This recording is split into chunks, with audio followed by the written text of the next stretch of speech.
أعوذ بالله من الشيطان الرجيم. بسم الله الرحمن الرحيم. الرحمن علم القرآن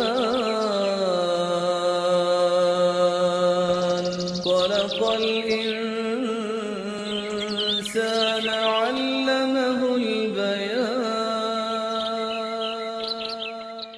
السلام علیکم ورحمۃ اللہ وبرکاتہ۔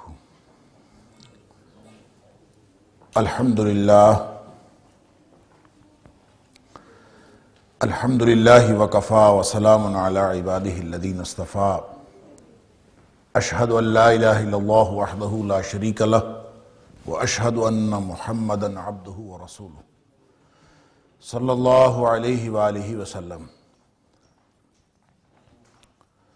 اللہم صلی علی محمد وعلی آل محمد کما صلیت علی ابراہیم وعلی آل ابراہیم انک حمید مجید۔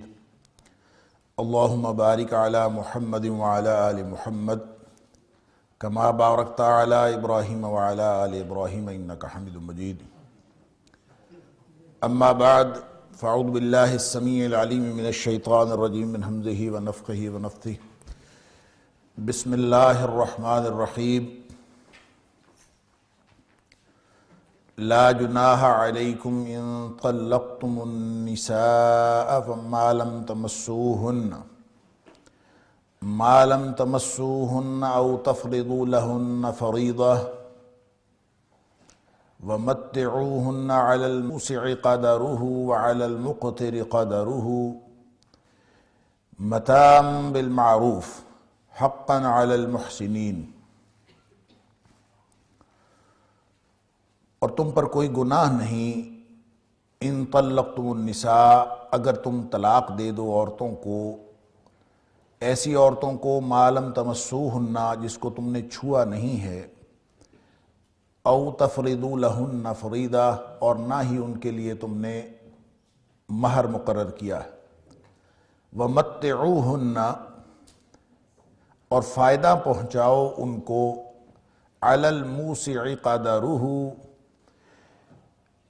جو خوشحالی والا ہے وہ اپنے حساب سے، اس کی اپنی طاقت کے مطابق، وعلی المقتر قدرہ، اور جو تنگ دست ہے وہ اپنی حیثیت کے مطابق، متاعا بالمعروف، فائدہ پہنچانا ہے معروف طریقے کے مطابق، حقا علی المحسنین، یہ محسنوں کے لیے، نیکی پسند کرنے والوں کے ذمے ہے، حقا علی المحسنین، نیکی کرنے والوں کی ذمہ داری۔ یہ آیت نمبر 236 سورہ بقرہ کی، یہاں سے ہم آج کے سبق کا آغاز کر رہے ہیں۔ آپ کو معلوم ہے کہ معاشرتی مسائل، سورہ بقرہ کا یہ وہ مقام ہے جہاں پہ معاشرتی مسائل چل رہے ہیں، اور ان معاشرتی مسائل میں بھی خاص طور پر جو پورے معاشرے کا بنیادی یونٹ یعنی بنیادی اکائی ہے، خاندان، اس کے بارے میں بات ہو رہی ہے۔ اس کی تعمیر بھی، اس کی تشکیل بھی، اور اس کی تخریب بھی، اس کے جتنے پہلو ہو سکتے ہیں اللہ کریم اس کو واضح فرما رہے ہیں۔ تو یہ یونٹ ختم کیسے ہوتا ہے؟ طلاق کی ایک صورت معاشرے کے اندر موجود ہے اور شریعت اسلامیہ نے اس کی گنجائش رکھی ہے، اور اس میں طلاق دینے کی جو صورتیں ہیں وہ مختلف ہو سکتی ہیں۔ اس سے قبل بھی تذکرہ آیا کہ کوئی شخص اگر طلاق دینا چاہے تو وہ طلاق دے سکتا ہے، اور پھر جو جب طلاق دے گا تو پھر اس کے بعد عورت کو کن کن امور کی پابندی کرنی ہے اس کا تذکرہ بھی آ چکا۔ اب یہاں پہ ایک خاص صورت ہے طلاق کی، اور وہ یہ ہے ما لم تمسوہن او تفرضوا لہن فریضہ۔ ایسی حیثیت میں اور ایسی کیفیت میں اور ایسی حالت میں طلاق ہو رہی ہے کہ نکاح ہو چکا ہے، رخصتی ابھی نہیں ہوئی۔ ما لم تمسوہن کا لفظی معنی ہے کہ تم نے ان کو چھوا نہ ہو۔ کیا مطلب؟ تعلق زوجیت قائم نہیں ہوا۔ تو مطلب یہ کہ جیسے لوگ نکاح کر لیتے ہیں اور نکاح کے بعد رخصتی کا مرحلہ ابھی نہیں آتا، اور اس سے پہلے ہی طلاق کی صورت ہو جاتی ہے تو پھر کیا ہوگا؟ تو اس صورت میں فرمایا وَمَتِّعُوهُنَّ عَلَى الْمُوسِعِ قَدَرُهُ، طلاق ہو گئی قبل از رخصتی، مہر بھی مقرر نہیں ہوا۔ اور اس کا مطلب یہ ہوا مہر کے بغیر بھی نکاح ہو سکتا ہے، اس کو کہتے ہیں نکاح تفویض، کہ بعد ازاں جو ہے وہ اس کو کر لیا جائے گا، بعد ازاں مہر مقرر کر لیا جائے گا، تو فوری طور پر نکاح کے موقع پر مہر مقرر ہونا لازمی ہے۔ اس سے یہ سمجھ آئی کہ وہ لازمی نہیں ہے، اور نکاح تو ہو جائے گا بعد میں مقرر، اگر نکاح ہو گیا ہے اور رخصتی نہیں ہوئی تو مہر بھی مقرر نہیں ہوا تو بھی نکاح تو ہو جائے گا، بعد ازاں مہر مقرر کیا جا سکتا ہے۔ لیکن اس سے پہلے ہی طلاق ہو گئی، مہر بھی مقرر نہیں کیا تھا، اس سے پہلے طلاق ہو گئی، تو فرمایا وَمَتِّعُوهُنَّ عَلَى الْمُوسِعِ قَدَرُهُ، جو خوشحال آدمی ہے وہ اپنی حیثیت کے مطابق اس کو فائدہ پہنچائے۔ اب اس کی طرف جانے سے پہلے کہ یہ فائدہ پہنچانا کیا ہے اور تنگ دست آدمی کیسے فائدہ پہنچائے اور خوشحال آدمی کیسے فائدہ پہنچائے، اس کی طرف جانے سے پہلے سوال یہ پیدا ہوتا ہے کہ کلام کا آغاز ہوا ہے لا جناح علیکم، تمہارے اوپر کوئی گناہ نہیں، تو اس کا مطلب یہ ہوا کہ یہ کوئی کانسیپٹ ایسا تھا یا کوئی سوال اس کے پس منظر میں ایسا تھا کہ کہیں یہ گناہ نہ ہو کہ یہ طلاق دے دی جائے، ایسی صورت میں کہ آپ نے ابھی تک رخصتی بھی نہیں ہوئی، تعلق زوجیت بھی قائم نہیں ہوا اور مہر بھی مقرر نہیں ہوا، تو طلاق دی جا سکتی ہے کہ نہیں جا سکتی، ایسا کوئی کانسیپٹ موجود تھا۔ تو امام قرطبی رحمہ اللہ اس بارے میں لکھتے ہیں کہ یہ اس وجہ سے ہے کہ نبی اکرم صلی اللہ علیہ وسلم نے منع فرما رکھا تھا، کیونکہ قرآن کا حکم ہے محسنین غیر مصافحین، جو نکاح کے مقاصد ہیں اس میں یہ مقاصد کے اندر یہ شامل ہے کہ نکاح عمر بھر کے لیے اپنی عصمت اور عزت کی حفاظت کے لیے، اللہ سے ثواب حاصل کرنے کے لیے، اور پھر ایک پوری زندگی کا ساتھ نبھانے کے لیے ہو۔ جب یہ چیزیں اس میں شامل نہیں ہوں گی تو وہ نکاح ہی نہیں ہوگا۔ تو نبی اکرم صلی اللہ علیہ وسلم نے گویا منع فرما رکھا تھا۔ امام قرطبی فرماتے ہیں کہ نبی اکرم صلی اللہ علیہ وسلم نے ایسے نکاح سے منع کیا تھا جو اس وجہ سے ہو لمعنى الذوق وقضاء الشہوہ، جو صرف شہوت رانی کے لیے اور لذت کے حصول کے لیے نکاح ہو، اس سے نبی کریم صلی اللہ علیہ وسلم نے منع فرما رکھا۔ اور نکاح جس کا نبی پاک صلی اللہ علیہ وسلم نے حکم دیا تھا اس میں 3 چیزیں پائی جاتی ہیں، ایک طلب ہے، ایک التماس ہے اور ایک قصد ہے۔ طلب اس بات کی کہ جو بھی میں کروں گا یہ اپنی عزت کی اور اپنی اہلیہ کی عزت کی حفاظت کے لیے کروں گا، طلب العصمہ، یعنی عزت کی حفاظت مقصود ہو، وَإِلْتِمَاسِ ثواب الآخرہ یا ثواب اللہ تعالی، اللہ سے ثواب کا ارادہ ہو اور اللہ سے درخواست کرے کہ اللہ اس کے ذریعے مجھے تو ثواب عطا فرما۔ گویا نکاح کرنا ثواب کا کام ہے، نکاح کرنا صرف خواہش پوری کرنا نہیں۔ اور تیسری بات یہ ہے وَقَصْدُ دَوَامِ الصُّحْبَةِ، اور یہ ارادہ ہو کہ وہ ہمیشہ اکٹھے رہیں گے۔ جب یہ بات ہو تو آپ یہ بتائیں کہ پھر سوال نہیں پیدا ہوتا کہ آپ نے تو نکاح کیا تھا دوام الصحبہ کے لیے، آپ نے تو نکاح کیا تھا ساری زندگی کا ساتھ نبھانے کے لیے، تو ابھی نکاح ہوا ہے، رخصتی ابھی ہوئی نہیں اور طلاق کی نوبت آ گئی ہے۔ یہ تھا وہ سوال صحابہ کرام کے ذہن میں کہ ہم اب اگر نکاح رخصتی سے پہلے ہی طلاق کی نوبت آ گئی ہے تو طلاق ہم دیں گے تو کہیں ہمیں گناہ نہ ہو۔ تو نبی اکرم صلی اللہ علیہ وسلم کے سامنے اس طرح کے استفسارات آئے اور ایسی صورتحال آئی کہ جب لوگ صحابہ کرام طلاق دینا چاہتے تھے ایسی صورتحال میں، تو فرما دیا گیا لا جناح علیکم، اس میں کوئی گناہ نہیں ہے۔ نکاح کرتے وقت ایسی بات ذہن میں نہیں ہونی چاہیے کہ آپ کچھ دیر بعد اس کو طلاق دے دیں گے یا قبل از رخصتی طلاق دے دیں گے یا موقت خاص عدت تک کے لیے۔ اگر آپ کے ذہن میں خاص مدت ہو کہ میں اتنے عرصے کے لیے یا کوئی خاص مقصد کی تکمیل تک کے لیے اس کو میں رکھنا چاہتا ہوں، اگر ایسی بات ذہن میں ہو تو وہ نکاح منعقد ہی نہیں ہوتا، وہ نکاح ہوتا ہی نہیں ہے جس کے اندر عدت کا تعین ہو، مدت کا تعین ہو کہ میں اتنی دیر تک رکھوں گا کوئی یا کوئی مقاصد کی تکمیل تک ہو۔ دوام الصحبہ ضروری۔ اب اس سوال کے جواب میں فرمایا گیا کہ لا جناح علیکم، تمہارے اوپر کوئی گناہ نہیں ہے۔ ان طلقتم النساء ما لم تمسوهن او تفرضوا لهن فریضہ، آپ نے ان کے لیے مہر بھی مقرر نہیں کیا اور رخصتی بھی ابھی نہیں ہوئی، تو آپ نے اگر طلاق دے دی ہے تو اس میں کوئی گناہ والی بات نہیں۔ یہاں پہ ما لم تمسوہن، تم نے چھوا نہیں ان کو، اور آگے ہے او تفردوا لہن، یہاں لم دوبارہ نہیں آیا۔ بہت سارے لوگوں کو یہاں سے غلط فہمی ہوتی ہے کہ لم دوبارہ نہیں آیا تو ہم اس میں نہیں کا معنی کیسے کرتے ہیں؟ تو ایسے ہی ہے جیسے اردو میں بھی محاورہ ہے، ہم کہہ دیتے ہیں وہ آیا نہ ہی گیا، تو ہم نہ ایک دفعہ لگا کے یعنی نہ ہی وہ آیا نہ ہی وہ گیا، اردو میں بھی محاورہ ہے، نہ ایک دفعہ استعمال ہوتا ہے اور اس کا مفہوم دونوں طرف شامل ہوتا ہے۔ اس کو کہتے ہیں عطف پڑھنا، تو لم جو ہے اس کا عطف ادھر بھی پڑھ رہا ہے، اس لیے لم تفردوا لہن فریدہ، گویا نہ تم نے مہر مقرر کیا ہے نہ ہی تم نے یعنی رخصتی ہوئی ہے، ان کو چھوا نہیں کا مطلب یہ تعلق زوجیت قائم نہیں ہوا۔ اب اس پر کوئی گناہ نہیں کہ تم اس کو طلاق دے دو، اب طلاق دے دی، مہر مقرر نہیں ہوا، اس پر حکم یہ دیا جا رہا ہے کہ تم نے، اچھا یہ لفظ یہاں پہ مہر کے لیے استعمال ہوا ہے فریدہ، فریضہ کے معنوں میں یہ بات شامل ہے، ذہن میں رکھیے فرض کس کو کہتے ہیں؟ عربی زبان میں لغت کے اعتبار سے فرض اس کو کہتے ہیں کہ کسی سخت چیز کو کاٹنا ہو تو اس کو فرض کہتے ہیں۔ تو جب آپ کاٹتے ہیں تو کسی خاص جگہ سے کاٹتے ہیں، اور اسی وجہ سے جو مقررہ حصہ ہے اس کو فریضہ کہا جانے لگا، کہ جو آپ نے حصہ مقرر کر دیا ہے، جس کا اندازہ ہو گیا کہ یہاں سے یہاں تک ہونا چاہیے، شریعت اسلامیہ نے مقرر کر دیا، اب مقررہ حصہ مراد ہے فریضہ سے، اور صرف مقررہ حصہ نہیں۔ جب آپ فریضہ کہیں گے تو اس سے مراد صرف مقررہ حصہ نہیں ہوگا، وہ قرائن کے اعتبار سے یا سیاق و سباق کے اعتبار سے اس کا مطلب مقررہ حصہ بھی ہو سکتا ہے، یا ہر مقرر شدہ یا متعین شدہ چیز ہو سکتی ہے۔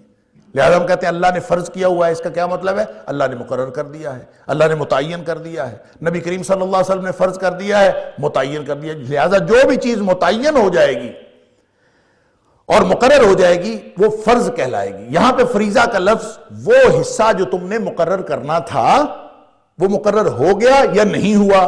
لم تفردوا لہن فریدہ، تم نے وہ مقرر نہیں کیا، نہ تو رخصتی ہوئی نہ وہ فریضہ یعنی جو مہر مقرر کرنا تھا وہ نہیں ہوا۔ اب کیا کرنا ہے؟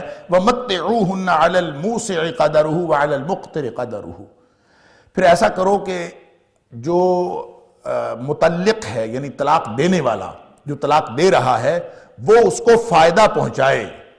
وَمَتِّعُوهُنَّ، اپنی عورتوں کو، خواتین کو فائدہ پہنچاؤ۔ کتنا فائدہ؟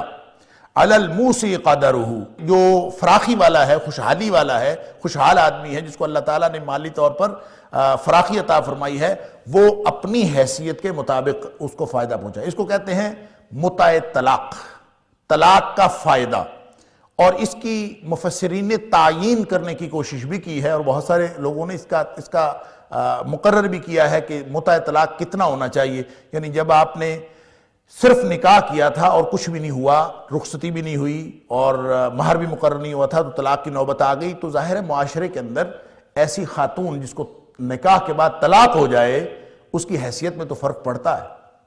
وہ جو فرق معاشرتی حیثیت میں پڑتا ہے اس کی کمپنسیشن کے لیے اسلام کہہ رہا ہے کہ اس کو آپ نے کوئی نہ کوئی فائدہ پہنچانا ہے۔ وَمَتِّعُوهُنَّ، کتنا پہنچانا ہے؟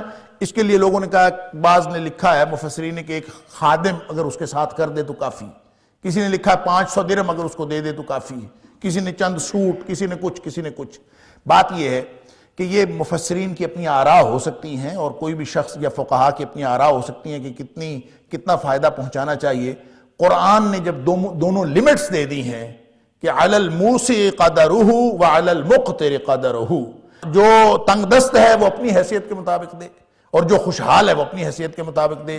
میں نے پہلے بھی عرض کیا تھا کہ یہ جو فَإِمْسَاكُمْ بِمَعْرُوفٍ أَوْ تَسْرِيحٌ بِإِحْسَان جو قرآن نے کہا ہے نا کہ طلاق کے بعد عدت گزر گئی، چھوڑنا ہے تو احسان کے ساتھ، رکھنا ہے تو معروف طریقے کے ساتھ۔ اگر یہ دونوں باتیں شامل ہوں گی، گویا طلاق کے موقع پر احسان کرنا، وہاں بھی میں نے ذکر کیا تھا کہ کچھ نہ کچھ دینا، طلاق کا فائدہ عورت کو دینا یہ عورت کا حق ہے۔ آگے اللہ تعالیٰ نے آگے بھی آیت آ رہی ہے وَلِلْمُطَلَّقَاتِ، جو متاع بالمعروف، جو طلاق یافتہ عورتیں ہیں ان کو فائدہ پہنچانا ضروری ہے، حقاً علی المحسنین۔ یہاں بھی فرمایا حقاً علی المحسنین کہ محسن جو نیکی کرنے والے ہیں ان کی ذمہ داری ہے۔ اب ذمہ داری یہ کیا ہے؟ یہ ہمارے معاشرے میں تو عملاً یہ ذمہ داری ہے ہی نہیں، طلاق دے دی بات ختم ہو گئی۔ یہ متع طلاق کیا ہے؟ یہ شریعت کا حکم ہے کہ ان کو دو، وَمَتِّعُوهُنَّ، ان کو فائدہ پہنچاؤ۔ مہر مقرر نہیں ہوا، تمہاری ذمہ داری ختم نہیں ہوئی، ان کو تم نے کچھ نہ کچھ دینا ہے۔ کتنا دینا ہے اس کا تعین اسلام نہیں کرتا۔ اگر کوئی خوشحال شخص جو ہے وہ خزانے بھی دینا چاہے تو اسلام نے اس کو مقرر نہیں کیا، اور اگر کوئی تنگ دست شخص ہے وہ حسب منشا یا حسب طلب یا حسب خواہش عورت وہ اس کو نہیں دے سکتا تو پھر بھی کوئی حرج نہیں ہے۔ اسلام نے دونوں باتیں اوپن رکھی ہیں، جو تنگ دست ہوگا وہ اپنی مرضی سے دے گا، اپنی حیثیت کے مطابق، قادرہ مرضی سے نہیں، اپنی حیثیت کے مطابق، اور جو خوشحال ہوگا وہ اپنی حیثیت کے مطابق۔ لیکن یہ فائدہ دینا ضروری ہے، اور یہ اس کو ہے، یہ سپیسیفک ہے، ذہن میں رکھیے کہ یہ اس وقت یہاں پہ جو بات ہو رہی ہے یہ سپیسیفک ہے ان عورتوں کے لیے جن کو طلاق ہو رہی ہے قبل از رخصتی۔ لیکن آگے جو آیت نمبر 241 آئے گی ابھی ہم نے پڑھنی ہے، وَلِلْمُطَلَّقَاتِ مَتَاعٌ بِالْمَعْرُوفِ، وہاں پہ یہ قدغن نہیں ہے، یہ پابندی نہیں ہے کہ یہ خاص عورت کے لیے ہے، بلکہ وہاں پہ سب کے لیے ہے۔ تو یہ ذہن میں رکھیے کہ اللہ تعالیٰ نے ہر طلاق یافتہ عورت کا یہ حق رکھا ہے، اس کو کچھ نہ کچھ دینا۔ اب طلاق یافتہ عورت کتنی قسم کی ہو سکتی ہے؟ ایک طلاق یافتہ عورت وہ ہو سکتی ہے کہ جس کو طلاق ہوئی بعد از رخصتی، مہر بھی مقرر ہو چکا تھا، اس کو کیا دینا ہے؟ خامد نے جو کچھ دیا ہے، چاہے وہ خزانے دیے ہوئے ہوں، کچھ واپس نہیں لے سکتا۔ مہر مقرر تھا، کتنا تھا؟ جتنا بھی ہے، جو آپ نے دیا سب اس کا، جو آپ نے گفٹ دیے وہ بھی سب اس کے، جو آپ نے دیا ہے اس میں سے کچھ بھی واپس نہیں لے سکتے۔ اس صورت میں بھی فائدہ عورت کو ملا۔ دوسری صورت یہ ہو سکتی ہے کہ نہ مہر مقرر کیا ہو اور نہ ہی رخصتی ہوئی ہو، اس سے پہلے ہی طلاق ہو جائے، تو پھر وہ یہ والی صورت ہے، تو پھر متعوہن، پھر بھی ان کو متع طلاق، ان کو فائدہ پہنچانا ہے۔ تیسری صورت یہ ہو سکتی ہے کہ مہر مقرر کر لیا تھا، رخصتی کی ابھی نوبت نہیں آئی اور اس سے پہلے ہی طلاق ہو گئی۔ اس سے اگلی آیت میں اس کا تذکرہ ہے۔ اس کے لیے فرمایا، پڑھ لیجئے پہلے اگلی آیت، پھر اس کے ساتھ ہی بات آ جائے گی۔ اعوذ باللہ من الشیطان الرجیم، وَإِن طَلَّقْتُمُوهُنَّ مِن قَبْلِ أَن تَمَسُّوهُنَّ وَقَدْ فَرَضْتُمْ لَهُنَّ فَرِيضَةً، کہ تم نے طلاق دی، وَإِن، اور اگر، طَلَّقْتُمُوهُنَّ، تم نے طلاق دی ان کو، من قبل ان تمسوهن، رخصتی سے قبل، یعنی اس سے پہلے کہ تم نے ان کو چھوا ہو، وَقَدْ فَرَضْتُمْ لَهُنَّ فَرِيضَةً، لیکن تم ان کے لیے مہر مقرر کر چکے ہو۔ یہ ایک صورت ہے۔ اگر یہ صورت ہو، یعنی تیسری صورت، فرمایا فَنِصْفُ مَا فَرَضْتُمْ، تو پھر آدھا ہے اس کا جو تم نے مقرر کیا ہے، یعنی اگر مہر مقرر کیا ہے 1,00,000 تو اس میں سے آدھا پھر بھی دینا پڑے گا، بھلے وہ قبل از رخصتی طلاق ہو گئی۔ اس صورت میں بھی عورت کو فائدہ دینا ہے۔ تو جو پہلی صورت تھی اس میں مقرر ہے، جو مہر مقرر کیا گیا تھا وہ آپ نے دے دیا کہ رخصتی بھی ہو چکی، مہر بھی مقرر ہو چکا۔ دوسری صورت جب رخصتی نہیں ہوئی، مہر بھی مقرر نہیں ہوا، تو پھر اس کو فائدہ دینا ہے اپنی حیثیت کے مطابق۔ اور تیسری صورت کہ مہر مقرر ہو گیا تھا، رخصتی نہیں ہوئی، تو پھر اس صورت میں آدھا جو نصف مہر ہے وہ دینا ہے۔ چوتھی صورت ایک اور ہو سکتی ہے، اور وہ یہ ہے کہ رخصتی ہو چکی ہو لیکن مہر مقرر نہ کیا ہو، اور رخصتی ہو گئی، مہر مقرر نہیں ہوا۔ تو امام شوکانی لکھتے ہیں کہ اس صورت میں، اور سورہ نساء کی آیت نمبر 24 سے بھی وہ استدلال کرتے ہیں، پھر اس کا مہر مثل ہوگا۔ مہر مثل کا مطلب یہ ہے جتنا مہر اس خاندان کی عورتوں کا عام طور پر ہوتا ہے اتنا مہر اس کو دینا پڑے گا، اگر طلاق بعد از رخصتی ہوئی لیکن مہر مقرر کرنے سے پہلے ہوئی تو پھر بھی آپ کو مہر مثل دینا پڑے گا۔ چاروں صورتوں میں اسلام عورت کو فائدہ پہنچانے کی بات کرتا ہے۔ کوئی ایک صورت بھی ایسی نہیں ہے کہ وہ عورت کا حق جو ہے وہ ختم ہو گیا، اگرچہ وہ مطلقہ ہے لیکن مطلقہ ہونے کے باوجود اسلام اس کا حق تسلیم کرتا ہے۔ ایک بات اسلام نے یہاں پہ استثناء دیا، الا یعفون، اگر وہ خواتین خود ہی معاف کر دیں تو یہ اور بات ہے، وہ کہیں کہ میں نہیں لیتی، وہ معاف کر دیں، اس کے پاس یہ اختیار ہے۔ او یعفو الذی بیدہ عقدۃ النکاح، یا پھر وہ معاف کر دے جس کے ہاتھ میں نکاح کی گرہ ہے۔ یہ کون ہے؟ اس سے کون مراد ہے؟ جس کے ہاتھ میں نکاح کی گرہ ہے، کون معاف کر سکتا؟ اس میں سے اکثر لوگوں نے یہی ترجمہ کرتے وقت اور مفہوم لیتے وقت یہی کیا ہے کہ یہ اس سے مراد ولی، کہ ولی کے ہاتھ میں عقدۃ النکاح ہے. یہ بات درست نہیں. ولی کے ہاتھ میں تو عقدۃ النکاح نہیں ہوتی، عقدۃ النکاح تو ہوتی ہے خاوند کے ہاتھ میں. یعنی نکاح کو منعقد کرنا یا نکاح کو ختم کرنا یہ مرد کے ہاتھ میں ہے، خاوند کے ہاتھ میں، شوہر کے ہاتھ میں. لہٰذا بیدہ عقدۃ النکاح سے مراد ولی نہیں ہے. بعض لوگوں نے ولی مراد دیا ہے، اس کا خیال یہ ہے عورت خود معاف کرنا چاہے یا اس کا ولی معاف کرنا چاہے. حق عورت کا ہے، ولی کا نہیں ہے. یہ مہر جو حق ہے یہ عورت کا حق ہے، یہ ولی کا نہیں. جب وہ عورت کا حق ہے تو ولی کو معاف کرنے کا بھی کوئی حق نہیں ہے. یہ حق عورت کو ہے کہ وہ معاف کرنا چاہے تو کر دے، الا یعفون، وہ معاف کرنا چاہے تو کر دے. تو پھر وہ جو بیدہ عقدۃ النکاح اس سے کون مراد ہے؟ ولی کو یہ اختیار نہیں ہے، اس سے مراد شوہر ہے. تو پھر اگر اس سے مراد شوہر ہے تو شوہر کیا معاف کرے گا؟ اس نے تو دینا ہے، اس کے تو ذمے ہے. تو اس کا کیا مطلب ہے کہ وہ معاف کر دے؟ اس کی طرف سے عفو یہ ہے، خامند کی طرف سے عفو یہ ہے کہ وہ نصف تھا نا، یہاں بات ہو رہی فنصف ما فرضتم، آدھا آپ نے دینا ہے، تو آدھا اس نے دینا تھا. اب اس کی طرف سے عفو یہ ہے کہ وہ اس کو آدھا نہ کرے بلکہ پورا دے دے. جو آدھا کرنا تھا وہ آدھا بھی نہ لے، یہ عورت کی طرف سے عفو ہے. اور عورت جو مرد جو ہے وہ اس کو آدھے کی بجائے پورا دے دے. وہ آدھا جو رکھنا تھا، جو قرآن نے اس کو اجازت دی ہے کہ وہ رکھ سکتا ہے، وہ بھی نہ رکھے، وہ اس کو دے دے. تو اس کا مطلب یہ ہے کہ بہر صورت اسلام عورت کو فائدہ دینا چاہتا ہے.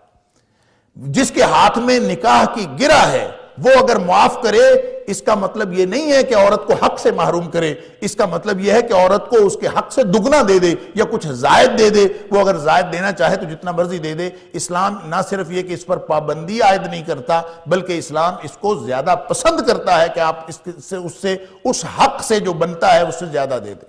یہ کہاں سے پتہ چلا کہ اسلام اس کو زیادہ پسند کرتا ہے؟ فرمایا وَأَن تَعْفُوا أَقْرَبُ لِلتَّقْوَىٰ، اگر تم معافی والا معاملہ کرو نا تو یہ تقوی سے قریب تر ہے. دونوں طرف سے معافی، صرف عورت کی طرف سے نہیں، صرف مرد کی طرف سے نہیں. مرد کی طرف سے معافی ہوگی کہ اس کے حق سے زیادہ دے دے، عفو یہ ہوگا. اور عورت کی طرف سے معافی یہ ہوگی کہ جتنا حق بنتا ہے اس میں سے وہ کچھ کم لے لے، یا اس کو کہہ دے کہ چلیں تم جتنا دے سکتے ہو دے دے. یہ جو بھی اس کو کہے، اگر وہ اس میں سے کچھ چھوڑے گی تو یہ اس کی طرف سے عفو ہوگا، وہ اس کو کچھ زائد دے گا تو عفو ہوگا. اب دیکھیں یہاں پہ اسلام نے یہ دونوں کو برابر رکھا ہے، یعنی برابری کے دعویٰ کرنے والے. اب اس میں تو سراسر نقصان اسی کا ہے. اس کو ترغیب دی جا رہی ہے کہ زیادہ دو اس کو. وہ اس کی معافی یہ ہے کہ اس کو چھوڑ دے، اس کی معافی ہے کہ وہ زیادہ دے. اب برابری نہیں ہے، اس میں عورت کے حق کا تحفظ زیادہ ہے. لہٰذا بعض معاملات ایسے ہیں جس میں خالصتاً عورت کے حق کا خیال رکھا گیا. اور یہاں پہ ایک اصول دے دیا، ایک بہت شاندار آفاقی عالمگیر کائناتی معاشرتی اصول دیا ہے. کیا اصول ہے؟ وَلَا تَنْسَوُا الْفَضْلَ بَيْنَكُمْ. وَلَا تَنْسَوْا کا مطلب ہے نہ بھولو الفضل بینکم. فضل کا مطلب ہوتا ہے مہربانی کرنا، ایک دوسرے کے اوپر مہربانی کرنا نہ بھولو. فضل لفظی طور پر یہ نقص کی ضد ہے. نقص کا مطلب ہوتا ہے کمی کرنا، کسی چیز میں آپ کمی کر لیں. فضل کا مطلب ہوتا ہے زائد دے دیں. کوئی بھی چیز اگر مقررہ حد سے زائد ہو تو اس کو فضل کہتے ہیں، مقررہ حد سے کم ہو اس کو نقص کہتے ہیں. لیکن فضل عام طور پر اچھی باتوں میں اگر مقررہ حصے سے یا مقررہ حد سے زائد ہو تو اس کو فضل کہتے ہیں. اور اگر بری باتوں میں مقررہ حد سے زائد ہو تو اس کو فضول کہتے ہیں. مادہ وہی ہے. جب فضول کہیں گے تو اس کا مطلب ہوگا کہ یہ اصل حد سے زائد ہے، لیکن وہ بری باتیں ہوں گی، اس لیے ہم کہتے ہیں فضول باتیں کر رہے ہو. فضول باتیں کون سی ہوں گی؟ جو بری باتیں ہیں، جو نہیں ہونی چاہیے اور حد سے بڑی ہوئی باتیں، وہ فضول باتیں. اور اگر اچھی بات ہوگی اور حد سے بڑی ہوئی ہوگی تو وہ فضل ہے. اور قرآن کہتا ہے وَلَا تَنْسَوُا الْفَضْلَ بَيْنَكُمْ. حق حقوق کی دنیا میں، معاملات کی دنیا میں، باہمی لین دین کے معاملات میں کبھی بھی ہندو بنیے کی طرح پریسائزڈ حساب کرنے کی ضرورت نہیں ہے. اگر تم اس طرح سے کرو گے تو تم تو ایک دوسرے سے دور ہو جاؤ گے۔ آپس میں مہربانی کرنا نہ بھولو، یعنی جس کا جتنا حق بنتا ہے وہ دوسرے کو اس سے زیادہ دے دے، اور زیادہ فضل کا مطلب ہے زیادہ۔ جب کبھی حساب کر رہے، یہ آفاقی اصول ہے، میں عرض کر رہا ہوں معاشرے کے لیے بہترین اصول ہے۔ جس معاشرے کے اندر متعلقہ جس سے زندگی بھر کا تعلق ختم کیا جا رہا ہے، اس کو بھی کچھ دے دلا کے چھوڑنے کا حکم ہے کہ اس کے اوپر بھی احسان کرو، تصریحم بے احسان کرو۔ اور جہاں جس معاشرے کے اندر حساب کتاب کے اندر بھی لوگوں کے اندر سپرٹ ہو کہ میرا کچھ حصہ اس کی طرف چلا جائے تو زیادہ بہتر ہے، اس کا کچھ حصہ میری طرف نہ آئے، اگر یہ سپرٹ سب کے اندر پیدا ہو جائے تو وہ معاشرہ کیا معاشرہ ہوگا؟ وہ تو ایک خیر خواہی کی تصویر ہوگا۔ قرآن کہتا ہے وَلَا تَنْسَوُا الْفَضْلَ بَيْنَكُمْ، آپس میں ایک دوسرے پر مہربانی کرنا، زائد دینا کبھی نہ بھولو۔ لہذا حساب کتاب کے اندر یہ اصول رکھنا چاہیے۔ آپ کسی کو دے رہے ہیں، اس کو اصل میں شریعت کی زبان میں احسان بھی کہتے ہیں۔ ایک ہوتا ہے عدل، ایک ہوتا ہے احسان۔ عدل ہوتا ہے پورا پورا آپ دے دیں۔ اللہ تعالیٰ اس کے آخر پہ فرماتا ہے حقاً علی المحسنین، وہاں بھی فرمایا، آگے جا کے بھی فرمایا 241 میں حقاً علی المتقین، متقین کے اوپر ذمہ داری ہے، یہاں فرمایا محسنین کے اوپر ذمہ داری ہے۔ یعنی جس کا طمع یہ ہو، جس کا لالچ یہ ہو کہ میں نے نیکی میں آگے سے آگے بڑھنا ہے، اسلام یہی پسند کرتا ہے وَأَحْسِنُوا إِنَّ اللَّهَ يُحِبُّ الْمُحْسِنِينَ، آگے سے آگے بڑھنے کی کوشش کیا کرو، اللہ ایسے محسنوں کو پسند کرتا ہے۔ اور محسن کون ہوتا ہے؟ جو کسی مقررہ حد پر یا پاس ہونے والی حد پر جا کے رک نہیں جاتا، بلکہ اس کی نگاہ اس بات پر ہوتی ہے کہ میں کیسے آگے سے آگے بڑھ سکتا ہوں، وہ ساری زندگی بہتر سے بہتر کرنے کی کوشش کرتا رہتا ہے۔ اور جو بہتر سے بہتر کرنے کی کوشش کرتا ہے، اور پھر اس کے لیے اصول یہ ہے وَلَا تَنْسَوُا الْفَضْلَ بَيْنَكُمْ، آپس میں ایک دوسرے کے اوپر مہربانی کرنا نہ بھولو۔ تو وہ جب بھی کسی سے حساب کتاب کرے گا وہ بیلنس ادھر ہی رکھے گا۔ جب بھی کبھی کسی سے معاملہ کرے گا تو وہ کوشش کرے گا کہ خود نقصان اٹھا لے، دوسرے کو فائدہ ہو جائے۔ یہ اگر جذبہ پیدا ہو جائے تو ایک بہترین ٹول ہے خیر خواہی کا، اور پورے معاشرے کے اندر ایک دوسرے کے ساتھ خیر خواہی کا جذبہ، وہ جو نبی اکرم صلی اللہ علیہ وسلم نے فرمایا تھا الدین النصیحہ، دین ہے ہی خیر خواہی کا نام، کہ ہر ایک کے لیے آپ خیر خواہی کرتے رہیں۔ تو وہ خیر خواہی اس طرح سے ہو سکتی ہے کہ وَلَا تَنْسَوُا الْفَضْلَ بَيْنَكُمْ، آپس میں ایک دوسرے کے اوپر فضل نہ بھولا کرو، زائد دینا نہ بھولا کرو۔ یہ تو ہو گیا حساب کتاب میں، معاملات میں، لین دین میں، حسن سلوک میں، ہر چیز میں آپ دوسرے کی طرف کر دیں بیلنس۔ ہم ایسے حساب کتاب کرتے ہیں جی میں نے اس کو اتنا دیا تھا، اس نے مجھے اتنا کیوں دیا، میں نے اس کے ساتھ اچھا سلوک کیا تھا، اس نے میرے ساتھ ویسا اچھا سلوک کیوں نہیں کیا۔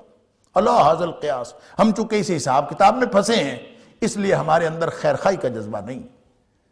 اب دیکھیں پوری جو اسلامی معاشیات ہے، اسلامی معاشیات میں یہی جذبہ پروان چڑھایا گیا ہے کہ تم دے دیا کرو، بس دے دیا کرو۔ اور جو سودی معاشیات ہے اس میں لے لیا کرو اور بس لے لیا کرو، یہی فرق ہے دونوں میں۔ اس میں دینا ہے، اس میں لینا ہے۔ سودی معیشت کہتی ہے کہ کسی کو قرض دیا تھا وہ نہیں دے سکتے، واپس نہیں دے سکتے، جو مدت طے کی تھی وہ واپس نہیں دے سکتے، تو سودی معیشت کہتی ہے کہ اس کے اوپر سود بڑھا دو اور اس کے اوپر اضافہ کر دو۔ اسلامی معیشت کہتی ہے کہ فَنَظِرَةٌ إِلَى مَيْسَرَةٍ، اس کو اور مہلت دے دو، آگے آئے گی آیت سورہ بقرہ ہی ہے، فَنَظِرَةٌ إِلَى مَيْسَرَةٍ، اس کو فراخی تک، آسانی تک، وسعت تک اس کو تم مہلت دے دو۔ وَأَن تَصَدَّقُوا خَيْرٌ لَكُمْ، ویسے ہی چھوڑ دو تو زیادہ بہتر ہے۔ وَأَن تَصَدَّقُوا خَيْرٌ لَكُمْ، یعنی ہر صورت میں آپ نے دینا ہے۔ یہ جذبہ اگر پروان چڑھائے، اور بعض اوقات دیکھیں معاشرے کے اندر ایسا ہوتا ہے کہ لوگ مالی طور پر زیادہ دینے کی پوزیشن میں نہیں ہوتے، اور ہر ایک کا اللہ تعالیٰ نے، یہ تو اللہ تعالیٰ نے لوگوں کے معائش جو ہیں وہ اللہ نے تقسیم کیے۔ اب ہر شخص کا جو مالی حالت ہے وہ دینے والی نہیں ہوتی، لیکن کم از کم وہ حسن سلوک میں تو وہ اس کی طرف بیلنس کر سکتا ہے نا۔ اس کے پاس یہ تو ہر شخص کے پاس ہے کہ وہ سلوک کرنے میں جس طرح کا سلوک شریعت اسلامیہ نے مقرر کیا ہے، اس مقرر کردہ سلوک سے کچھ زائد بہتر سلوک کرے، یہ تو وہ کر سکتا ہے۔ لیکن حالات یہ ہیں کہ جو دے سکتا ہے وہ دیتا نہیں ہے، جو حسن سلوک کر سکتا ہے وہ حسن سلوک نہیں کرتا. ہر ایک میں پورا حساب رکھتے ہیں، جی وہ میرے ساتھ ایسا کرتا ہے تو میں ایسے کیوں کروں. تو ہر ایک نے یہ کیا ہوا ہے. لہٰذا یہ یاد رکھیے، یہ اگر وَلَا تَنْسَبُوا الْفَضْلَ بَيْنَكُمْ اس معاشرتی اور آفاقی اصول کو ہم اپنا لیں گے تو آج بھی ہمارا معاشرہ بہترین معاشرہ بن سکتا ہے. اللہ کا شکر ہے بہت سارے مسلمان، یعنی دنیا میں سب سے بڑی خیرخائی کی اگر کوئی تصویر ہو سکتا ہے تو وہ مسلم معاشرہ ہو سکتا ہے. کوئی سودی معیشت پر مبنی معاشرہ، خواہشات نفس کی تکمیل کے لیے تشکیل دیا گیا معاشرہ، وہ کبھی بھی اس سپرٹ کا مظاہرہ نہیں کر سکتا جس کو قرآن کہتا ہے وَلَا تَنْسَبُوا الْفَضْلَ بَيْنَكُمْ. لیکن اس کا ایک معنی اور بھی ہے. فضل کا مطلب فضیلت، درجہ. ایک ترجمہ یہ بھی ہو سکتا ہے. کیا مطلب؟ کہ معاملات میں جو اللہ نے درجے بنا لیے ہیں ان درجوں کا خیال رکھا کرو. اگر اللہ نے کسی کو بڑا بنا دیا ہے تو تم اپنی مرضی سے غیر فطری مساوات پیدا کرنے کی کوشش نہ کرو. اگر اللہ نے کہیں مرد کو درجہ دے دیا ہے تو عورت جو ہے وہ خواہ شانہ بشانہ کے چکر میں وہ اپنی ساری فطری نظام کو بگاڑنے کی کوشش نہ کرے. اگر کہیں اللہ نے عورت کو درجہ دیا ہے تو مرد خواہ اپنی مردانگی کے چکر میں اس فطری نظام کو بگاڑنے کی کوشش نہ کرے. حفظ مراتب کا خیال رکھو. وَلَا تَنْسَبُوا الْفَضْلَ بَيْنَكُمْ کا مطلب یہ ہوگا کہ اللہ نے جو مرتبہ مقام جس کا جہاں بنا دیا ہے اس کے مطابق معاملہ کرو. جو بڑا ہے ظاہر ہے چھوٹے کو چاہیے کہ اس کو سلام کرے. تو پھر چھوٹا اگر اس بات پہ ڈٹا رہے کہ نہیں اس کو بھی تو چاہیے نا مجھے سلام کرے، تو ایسا نہیں ہے. اللہ تعالیٰ نے جو اولاد کا مرتبہ بنایا ہے، جو والدین کا مرتبہ بنایا ہے وہ برابر نہیں ہے. اللہ تعالیٰ نے جو بیوی کا مرتبہ بنایا ہے، جو شوہر کا مرتبہ بنایا ہے وہ برابر نہیں. غلط تصور ہے کہ یہ برابر ہے.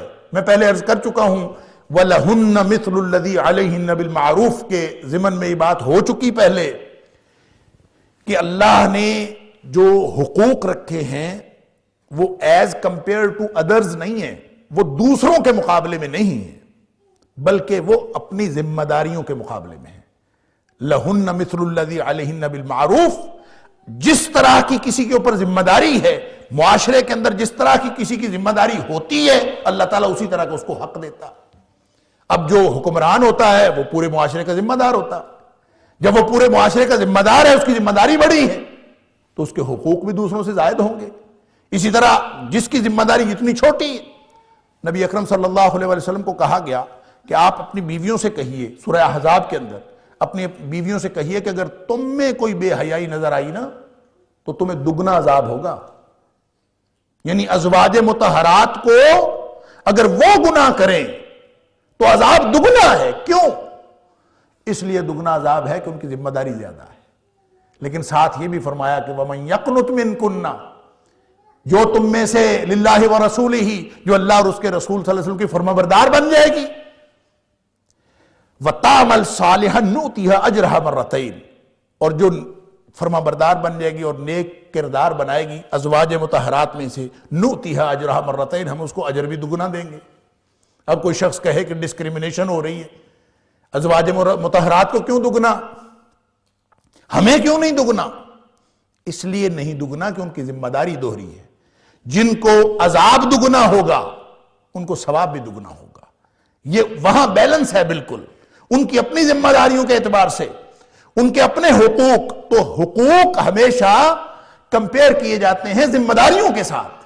حقوق کمپیئر دوسروں کے ساتھ نہیں کیے جاتے. کوئی کہے والدین کے حقوق کا کمپیریزن کریں اولاد کے حقوق کے ساتھ، تو یہ بالکل ایک غیر منطقی اور غیر شرعی اور غیر فطری کمپیریزن ہوگا. یہ موازنہ نہیں ہو سکتا.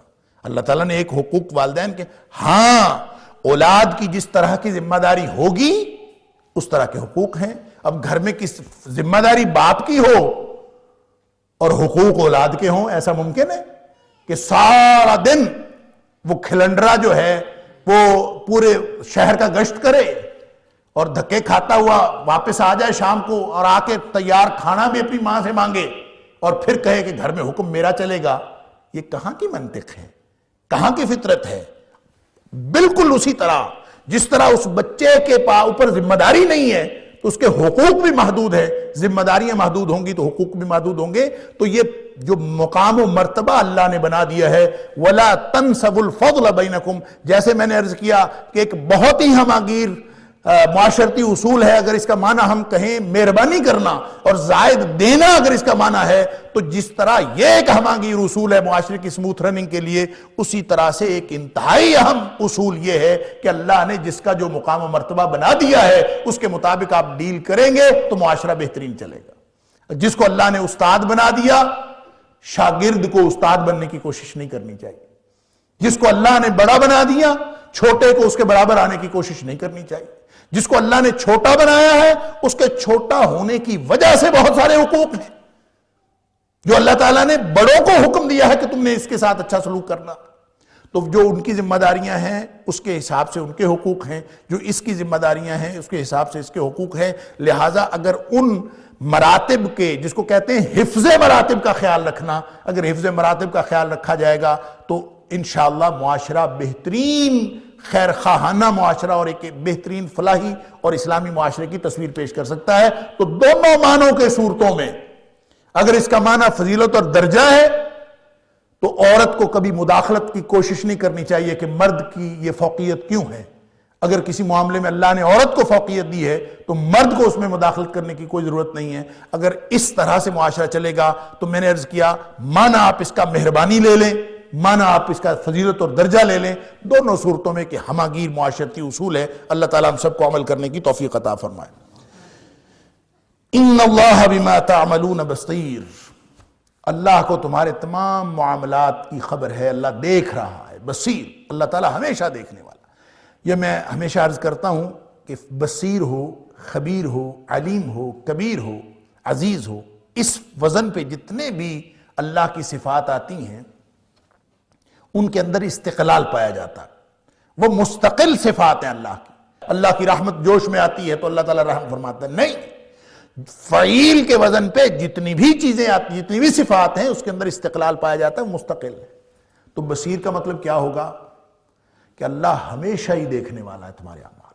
اگر تم آپس میں ایک دوسرے پر مہربانی کر رہے ہو تو بھی دیکھ رہا ہے اللہ، نہیں کر رہے تو بھی اللہ دیکھ رہا ہے. اگر تم حفظ مراتب کا خیال کر رہے ہو تو بھی اللہ دیکھ رہا ہے، اگر نہیں کرتے تو بھی اللہ دیکھ رہا ہے. سارے اعمال کی اس کو خبر ہے. تمہیں خبر دے گا قیامت والے دن، فَيُنَبِّئُكُمْ يَوْمَ الْقِيَامَةِ، اللہ تعالیٰ تمہیں قیامت والے دن خبر دے گا کہ تم کیا کرتے رہے. حافظوا علی الصلوات والصلاة الوسطى وقوموا للہ قانتین، حفاظت کرو امر ہے اور جمع کا حافظو، تم سب حفاظت کرو، محافظت کرو، علی الصلوات تمام نمازوں پر، والصلاة الوسطى اور خاص طور پر درمیانی نماز کی، ان کی حفاظت کرو. وقوموا اور کھڑے ہوا کرو، للہ اللہ کے لیے، قانتین. قانتین کا مطلب ہوتا ہے، ویسے تو فرمانبردار اس کا معنی ہوتا ہے، لفظی طور پر قانت یا قانت یقنتو ایسی کیفیت کو کہتے ہیں کہ جب آدمی کھڑا بھی ہو اور خاموش بھی ہو. خاموش کھڑے ہونے کو قانت کہتے ہیں. تو قوموا للہ قانتین کا مطلب اللہ کے سامنے کھڑے ہو جاؤ. تو اہل لغت نے لکھا ہے کہ شریعت اسلامیہ میں قانت کا معنی ہوگا، وہ پورے قرآن میں جگہ جگہ قانت کا لفظ استعمال ہوا ہے، قانتات بھی استعمال ہوا ہے، قانتین بھی استعمال ہوا ہے. ابراہیم علیہ السلام کے لیے قانتا للہ حنیفہ استعمال ہوا ہے. تو قرآن پاک میں اور شریعت اسلامیہ میں جہاں کہیں قانت کا لفظ استعمال ہوا ہے تو اس کا مطلب چپ چاپ کھڑا ہونا نہیں ہے، بلکہ اس کا مطلب ہے اللہ کی حدود پر اور اللہ کے احکام پر قائم بامر اللہ، اللہ کے حکم پر خاموشی کے ساتھ کھڑا ہو جانا. گویا اللہ کے احکام کو قائم کرنے کا نام قانت ہے، جو اپنے اوپر اللہ کے حکموں کو نافذ کرتا ہے اور کوئی اعتراض نہیں کرتا. اس سے ایک اور بھی استدلال کیا ہے اہل لغت نے کہ سقاء القنیت، عربی زبان میں ایک لفظ استعمال ہوتا ہے سقاء القنیت، ایک ایسا مشکیزہ، سقاء کہتے ہیں مشکیزے کو، ایسا مشکیزہ جو بڑا فرمانبردار ہے، سقاء القنیت. تو سقاء القنیت کیا ہوتا ہے؟ وہ کھڑا تو نہیں ہوتا نا. تو سقاء القنیت اس مشکیزے کو کہتے ہیں جو اس قدر بند ہو کہ اس کے اندر لیکیج کا کوئی امکان نہ ہو. جو بھرا ہوا مشکیزہ اور جس کے اندر لیکیج نہ ہو، سیپیج نہ ہو، تو وہ مشکیزہ جو ہے سقاء القنیط ہوتا ہے۔ تو اس کا مطلب یہ ہوا کہ اللہ تعالیٰ جب ہمیں قانت دیکھنا چاہتا ہے، قوموا للہ قانتین، تو اس کا مطلب یہ ہوگا کہ اپنے آپ کو اس طرح سے مینج کرو کہ اللہ کے احکام پر قائم کرو، اللہ کے حکم کا پابند کرو کہ ذرا سی بھی غفلت کا امکان نہ رہے۔ اگر ایسی کوئی صورت ہوگی، اپنی ساری صلاحیتیں اگر انسان اللہ کے حکم کو قائم کرنے پر لگائے گا تو وہ قانت ہوگا۔ اس لیے قانتین مرد، قانتات عورتیں، یہ وہ ہیں جو اللہ کی فرمانبرداری کرتی ہیں، اللہ کی فرمانبرداری کرتے ہیں، اپنی ساری صلاحیتیں اللہ اور اس کے رسول صلی اللہ علیہ وسلم کے احکام پر لگا دیتے ہیں۔ اگر کوئی ایسے ہوں گے تو وہ قانتین ہیں۔ اب یہاں پہ نماز کی حفاظت کی بات کی گئی ہے، بات ہو رہی ہے پیچھے معاشرتی مسائل کی، بات ہو رہی ہے نکاح اور طلاق کی، اور آگے بھی اس کے بعد ان دو آیتوں کے بعد پھر وہی معاشرتی مسائل ہیں، وہی طلاق کے مسائل ہیں۔ تو درمیان میں یہ جو مضمون آیا ہے نماز کا، تو ویسے تو نماز کا جگہ جگہ حکم ہے، وَأَقِیمُوا الصَّلَاةَ، نماز قائم کرو، لیکن یہاں حفاظت صلاۃ کا حکم ہے۔ تو معاشرتی مسائل کے درمیان، نکاح اور طلاق کے مسائل کے درمیان، اور خاص طور پہ جو خانگی معاملات ہیں ان کے درمیان جب یہ نماز کا حکم آیا ہے تو پھر سوچنے کی بات ہے یہ درمیان میں کیوں آیا۔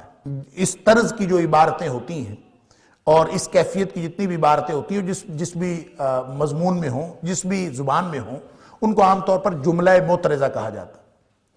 جملہ معترضہ کا مطلب یہ نہیں ہوتا کہ وہ کوئی قابل اعتراض جملہ ہے۔ جملہ معترضہ کا مطلب یہ ہوتا ہے کہ وہ ایک ایسا جملہ ہے جو مضمون میں رکاوٹ پیدا کر رہا ہے۔ بظاہر ایسا لگتا ہے کہ مضمون میں رکاوٹ پیدا کر رہا ہے اور یہ کوئی اور مضمون سے ہٹ کے کوئی بات، لیکن جو بھی جملہ معترضہ ہوتا ہے اہل زبان اس کو سمجھتے ہیں کہ جملہ معترضہ بظاہر اس مضمون سے ہٹ کے ہوتا ہے، لیکن حقیقت میں اس مضمون کے ساتھ اس کا ڈائریکٹ تعلق ہوتا ہے۔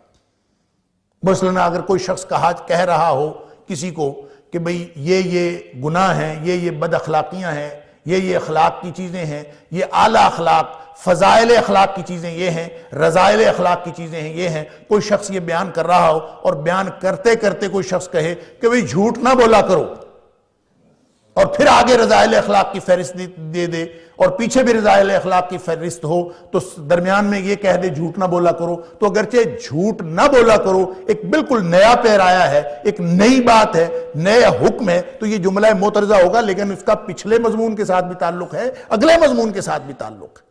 علی ھذا القیاس جب ہم اس کو دیکھتے ہیں تو یہ بھی ایسے ایک جملہ معترضہ کی کیفیت بنتی ہے کہ نماز کا معاشرتی معاملات کے ساتھ کوئی ڈائریکٹ تعلق ہے۔ لیکن دیکھیں سورہ احزاب کی ایک آیت کا میں حوالہ دوں گا یہاں پہ، جو عام طور پر خطبے کے اندر پڑھی جاتی ہے اور خاص طور پر خطبہ نکاح کے اندر پڑھی جاتی ہے۔ نبی اکرم صلی اللہ علیہ وسلم اپنے خطبے میں پڑھتے تھے، یا ایھا الذین آمنوا اتقوا اللہ وقولوا قولا سدیدا یصلح لکم اعمالکم ویغفر لکم ذنوبکم، کہ اے ایمان کا دعویٰ کرنے والو یا اے ایمان والو اتقوا اللہ، اللہ کا تقوی اختیار کرو، ہر وقت برائی سے بچنے کی کوشش کیا کرو اور ہر وقت نیکی حاصل کرنے کی کوشش کیا کرو۔ وقولوا قولا سدیدا، قول سدید کا مطلب ہے ٹیڑھی میڑھی بات نہ کیا کرو، سیدھی اور نہایت درست بات کیا کرو۔ فرمایا ایسے کیا ہوگا؟ یصلح لکم اعمالکم، تمہارے تمام معاملات کی اصلاح ہو جائے گی۔ ایک چھوٹی سی بات کہ بات سیدھی کیا کرو، بات غلط نہیں کرنی، تو معاملات کی اصلاح ہو جائے گی۔ اس کا کیا تعلق ہے؟ گویا پوری معاشرت کا تعلق سیدھی بات کرنے کے ساتھ ہے۔ میاں بیوی اگر آپس میں سیدھی بات کریں گے ان کے معاملات کبھی بگڑیں گے نہیں، بگاڑ کا شکار نہیں ہوں گے۔ بات اس وقت بگڑتی ہے اور معاملات اس وقت بگاڑ کا شکار ہوتے ہیں جب کوئی ایک شخص دوسرے کے ساتھ سیدھی بات نہیں کرتا، وہ چاہے بدنیتی کی وجہ سے ہو، چاہے مزاج کی وجہ سے ہو۔ مزاج کی وجہ سے بھی بعض اوقات لوگ سیدھی بات نہیں کرتے، اور جب سیدھی بات نہیں کریں گے تو اگلا بندہ بہت کچھ سوچے گا، اس کے ذہن میں خیال آتا ہے کہ پتہ نہیں کیا کرتا، اس کا معاملات کے ساتھ ڈائریکٹ تعلق ہے۔ تو اللہ تعالیٰ نے یہاں پہ جو حافظوا علی الصلوات والصلاۃ الوسطی وقوموا للہ قانتین کا حکم دیا ہے معاشرتی معاملات کے درمیان میں نماز کا، تو اس کا مطلب یہ ہے کہ اگر کوئی معاشرہ اپنے معاشرتی معاملات کی اصلاح کرنا چاہتا ہے تو ان کو نماز کی پابندی کرنی پڑے گی. نماز کی پابندی ہوگی تو وہ تمام معاملات معاشرت ٹھیک ہو جائیں گے، خانگی معاملات حل ہو جائیں گے. اگر کوئی شخص ایک ڈسپلن ہے معاشرے کا ڈسپلن قائم کرنے کے لیے ضروری ہے کہ آپ اس ڈسپلن میں آ جائیں جو اللہ نے اپنے حقوق ادا کرنے کا ڈسپلن دیا ہے. اور کلمہ طیبہ پڑھنے کے بعد، شہادتین کے بعد، اللہ اور اس کے رسول صلی اللہ علیہ وسلم کی گواہی کے بعد جو سب سے بڑا فریضہ عائد ہوتا ہے وہ نماز ہے. اور نماز اللہ کا حق ہے، لیکن اس کا اللہ کے بندوں پر اور اللہ کے بندوں کے باہمی حقوق پر اور باہمی معاملات کے اوپر ڈائریکٹ اثر پڑتا ہے. یہاں قرآن پاک کا یہ جو اسلوب ہے یہ بتاتا ہے کہ نماز کا ان ساری چیزوں کے ساتھ ڈائریکٹ تعلق ہے. سورہ طٰہٰ میں اللہ تعالیٰ نے نبی اکرم صلی اللہ علیہ وآلہ وسلم کو ایک بات فرمائی. اصل میں تو ہمیں فرمائی. نبی کریم صلی اللہ علیہ وآلہ وسلم تو اللہ کے ڈائریکٹ مخاطب ہیں، اصل مخاطب تو ہم ہیں. نبی پاک صلی اللہ علیہ وسلم کو سنا کے، آپ کو خطاب فرما کے ہمیں سنایا جا رہا ہے. فرمایا وَلَا تَمُدَّنَّ عَيْنَيْكَ إِلَىٰ مَا مَتَّعْنَا بِهِ أَزْوَاجًا مِّنْهُمْ زَهْرَةَ الْحَيَاةِ الدُّنْيَا لِنَفْتِنَهُمْ فِيهِ. کہ یہ جو تم لمبی لمبی آنکھیں کر کے دیکھتے ہو نا لوگوں کی معیشت کی طرف اور سامان زندگی کی طرف، وَلَا تَمُدَّنَّ عَيْنَيْكَ إِلَىٰ مَا مَتَّعْنَا بِهِ أَزْوَاجًا مِّنْهُمْ. یہ جو مختلف لوگوں کو ہم نے ساز و سامان دے رکھا ہے نا، اس کی طرف آنکھیں پھاڑ پھاڑ کے نہ دیکھو، آنکھیں لمبی کر کر کے نہ دیکھو. لِنَفْتِنَهُمْ فِيهِ. یہ تو ہم نے لوگوں کو ان کا امتحان کرنے کے لیے ان کو دیا. وَالرِّزْقُ رَبِّكَ خَيْرٌ وَأَبْقَىٰ. تیرے رب کا جو رزق ہے، جو تیرے رب کے پاس ہے، وہ بہتر بھی ہے اور باقی رہنے والا بھی ہے. یہ تو نرا امتحان ہے. وہاں پہ اللہ تعالیٰ نے ایک حکم دیا. اب دیکھیں یہ انسان کی ایک نفسیاتی کیفیت کا ذکر کیا گیا اور انسان کی ایک جو عملی ضرورت ہے اس کا ذکر کیا گیا ہے. مادی ضرورت ہر شخص کی ہوتی ہے، معاشی ضرورت ہر شخص کی ہوتی ہیں، اور جب انسان کو بہتر معاشی حالات نظر آتے ہیں تو انسان کا دل و دماغ اس کی طرف کشش تو کرتا ہے. یعنی کوئی انسان اس سے بچا ہوا ہے ہی نہیں، اللہ تعالیٰ نے ہر شخص کے اندر رکھا ہے. اس کی طرف اگر آپ کو کسی مالی خوشحالی کی طرف رغبت ہو رہی ہے تو اس کا حل کیا ہے؟ فرمایا اس کا حل یہ ہے کہ وَأْمُرْ أَهْلَكَ بِالصَّلَاةِ وَاسْطَبِرْ عَلَيْهَا. تو ایسا کر، اپنے گھر والوں کو نماز کا حکم کیا کر. وَاسْطَبِرْ عَلَيْهَا. خود بھی اسی پہ ڈٹا رہے. اب سوال پیدا ہوتا ہے کہ دل کر رہا ہے اچھی کار کو، دل کر رہا ہے اچھی کوٹھی کو، تو تم نماز پڑھو. تو نماز کا اس کے ساتھ کیا تعلق؟ اللہ اکبر. ہر چیز کا نماز کے ساتھ تعلق ہے. عبادات، اللہ کی بندگی، اس کا اولین مظہر نماز ہے. اور بلکہ میں یہ عرض کروں کہ نماز اس پورے سسٹم کا جو اللہ نے نظام اسلام کی شکل میں، دین اسلام کی شکل میں جو ہمیں دیا ہے، اس پورے نظام میں ایک بیس لائن، سب سے جو فاؤنڈیشن ہے، جو اصل بنیاد ہے، وہ نماز. نماز ہوگی تو وہ اسلام ہوگا، نماز ہوگی تو اسلامی معاشرہ ہوگا، نماز ہوگی تو انسان مسلمان ہوگا. اگر نماز نہیں ہے تو بیس ہی ختم ہو گئی. ہم اس شخص کو بہترین مسلمان کہتے ہیں، اور بجا طور پر شاید کہتے ہیں کہ جو 5 وقت پابندی کے ساتھ نمازیں پڑھتا ہے، ہم کہتے ہیں بہترین مسلمان. کہتے ہیں نا ہم کہ بہترین مسلمان آج کے دور میں وہ ہے جو 5 وقت نماز پڑھتا ہے. نبی اکرم صلی اللہ علیہ وآلہ وسلم نے فرمایا وہ ادنا ترین مسلمان ہے. جو 5 وقت نماز پڑھتا ہے وہ ادنا ترین مسلمان. اصل سارا دین اس بیس، اس فاؤنڈیشن، اس بنیاد سے اوپر ہے. یہ تو بنیاد ہے، باقی سارا دین اس سے اوپر ہے. نبی اکرم صلی اللہ علیہ وسلم نے فرمایا کہ اسلام کی کڑیاں جو ہے نا وہ ایک ایک کر کے ٹوٹتی چلی جائیں گی. مسند احمد کی روایت سنی ہوئی ہے آپ لوگوں نے یہ حدیث. نبی اکرم صلی اللہ علیہ وسلم فرمایا لَتُنْقَضَنَّ عُرَى الْإِسْلَامِ عُرْوَةً عُرْوَةً. اسلام کی کڑیاں ایک ایک کر کے ٹوٹتی چلی جائیں گی، یعنی اسلام آہستہ آہستہ ختم ہوتا چلا جائے. فَلَمَّا انْتَقَضَتْ عُرْوَةٌ. جب بھی ایک کڑی ٹوٹے گی نا، تَشَبَّثَ النَّاسُ بِالَّتِي تَلِيهَا. لوگ اوپر والی کڑی جو ٹوٹ گئی، ہاتھ سے چھوٹ گئی، کہ اب وہ اس پر دین پر عمل نہیں ہوتا، تو تو لوگ اس کو چھوڑ کر اس سے نیچے والی کڑی کو پکڑ لیں کہ چلیں یہ تو ہے نا، یہ بھی اسلام ہی ہے۔ ہم جو کہتے ہیں نا ہم بھی مسلمان ہیں، سارا دین چھوڑنے کے باوجود ہمارا دعویٰ ہوتا ہے ہم بھی مسلمان ہیں، یعنی کہیں نہ کہیں کسی نہ کسی لیول کا تو ہر شخص مسلمان ہوتا ہے، کوئی نہ کوئی سطح تو اسلام کی اس نے پکڑی ہوتی۔ کوئی بدترین کردار بھی معاشرے کے اندر ادا کر رہا ہو، دعویٰ اس کا ہوتا ہے کہ میں تو مسلمان ہوں، میں بھی اللہ کا شکر ہے مسلمان ہوں، اور وہ ہزار دلیلیں پیش کرتا ہے اپنے مسلمان ہونے کی۔ تو نبی اکرم صلی اللہ علیہ وسلم فرماتے ہیں کہ جب اسلام انہدام کا شکار ہونا شروع ہوگا تو لوگ اسلام کی کڑیاں جو ٹوٹتی چلی جائیں گی، اوپر والی کڑی کو چھوڑ کر نیچے والی کڑی کو پکڑ لیں گے، پھر وہ ٹوٹ جائے گی، نیچے والی کو پکڑ لیں گے، پھر نیچے والی کی پکڑ لیں گے۔ یہ سلسلہ کہاں ختم ہوگا؟ فرمایا اولہن نقدا الحکم، سب سے پہلی کڑی جو اسلام کی ٹوٹے گی نا وہ یہ کہ معاشرے کے اندر قانون اللہ کی بجائے کسی اور کا آ جائے، یہ پہلی کڑی اسلام کی ٹوٹے گی سب سے اعلیٰ۔ اس کا مطلب یہ ہے کہ جس معاشرے کے اندر قانون الہی کے مطابق فیصلے ہو رہے ہوں وہ معاشرہ اسلامی معاشرہ ہوتا ہے، اور اعلیٰ ترین معاشرہ وہی ہوتا ہے اسلامی معاشرہ جہاں قانون الہی بھی اللہ کا ہو، جو قانون بھی اللہ کا چلتا ہو۔ اگر یہ نہیں ہے تو گویا وہ ایک کڑی ٹوٹ گئی اوپر سے۔ اب ایک ایک کڑی ٹوٹتی آئی، کہاں تک پہنچے؟ نبی پاک صلی اللہ علیہ وسلم فرماتے ہیں وآخرہن، آخری کڑی جو ٹوٹتی ہے وہ ہے الصلاۃ، وہ نماز ہے۔ گویا ٹوٹتے ٹوٹتے ٹوٹتے ٹوٹتے اسلام کہاں تک آ گیا؟ 5 وقت کی نماز تک آ گیا۔ اللہ اکبر۔ وہ کیا کہا تھا اکبر نے شاید کہ جو ہند میں ہے مسلم کو سجدے کی اجازت، ناداں یہ سمجھتا ہے اسلام ہے آزاد۔ نماز پڑھ لیتے ہیں ہم سمجھتے ہیں اسلام ہے، یہ آخری کڑی ہے اسلام کی۔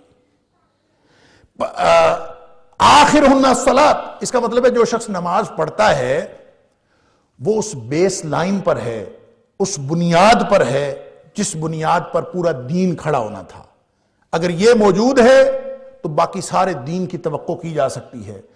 اگر یہ موجود نہیں ہے، اگر اسلام یہ نماز بھی ختم ہوگی تو پھر کہاں چلا گیا انسان؟ پھر اللہ کی غلامی سے نکل گیا۔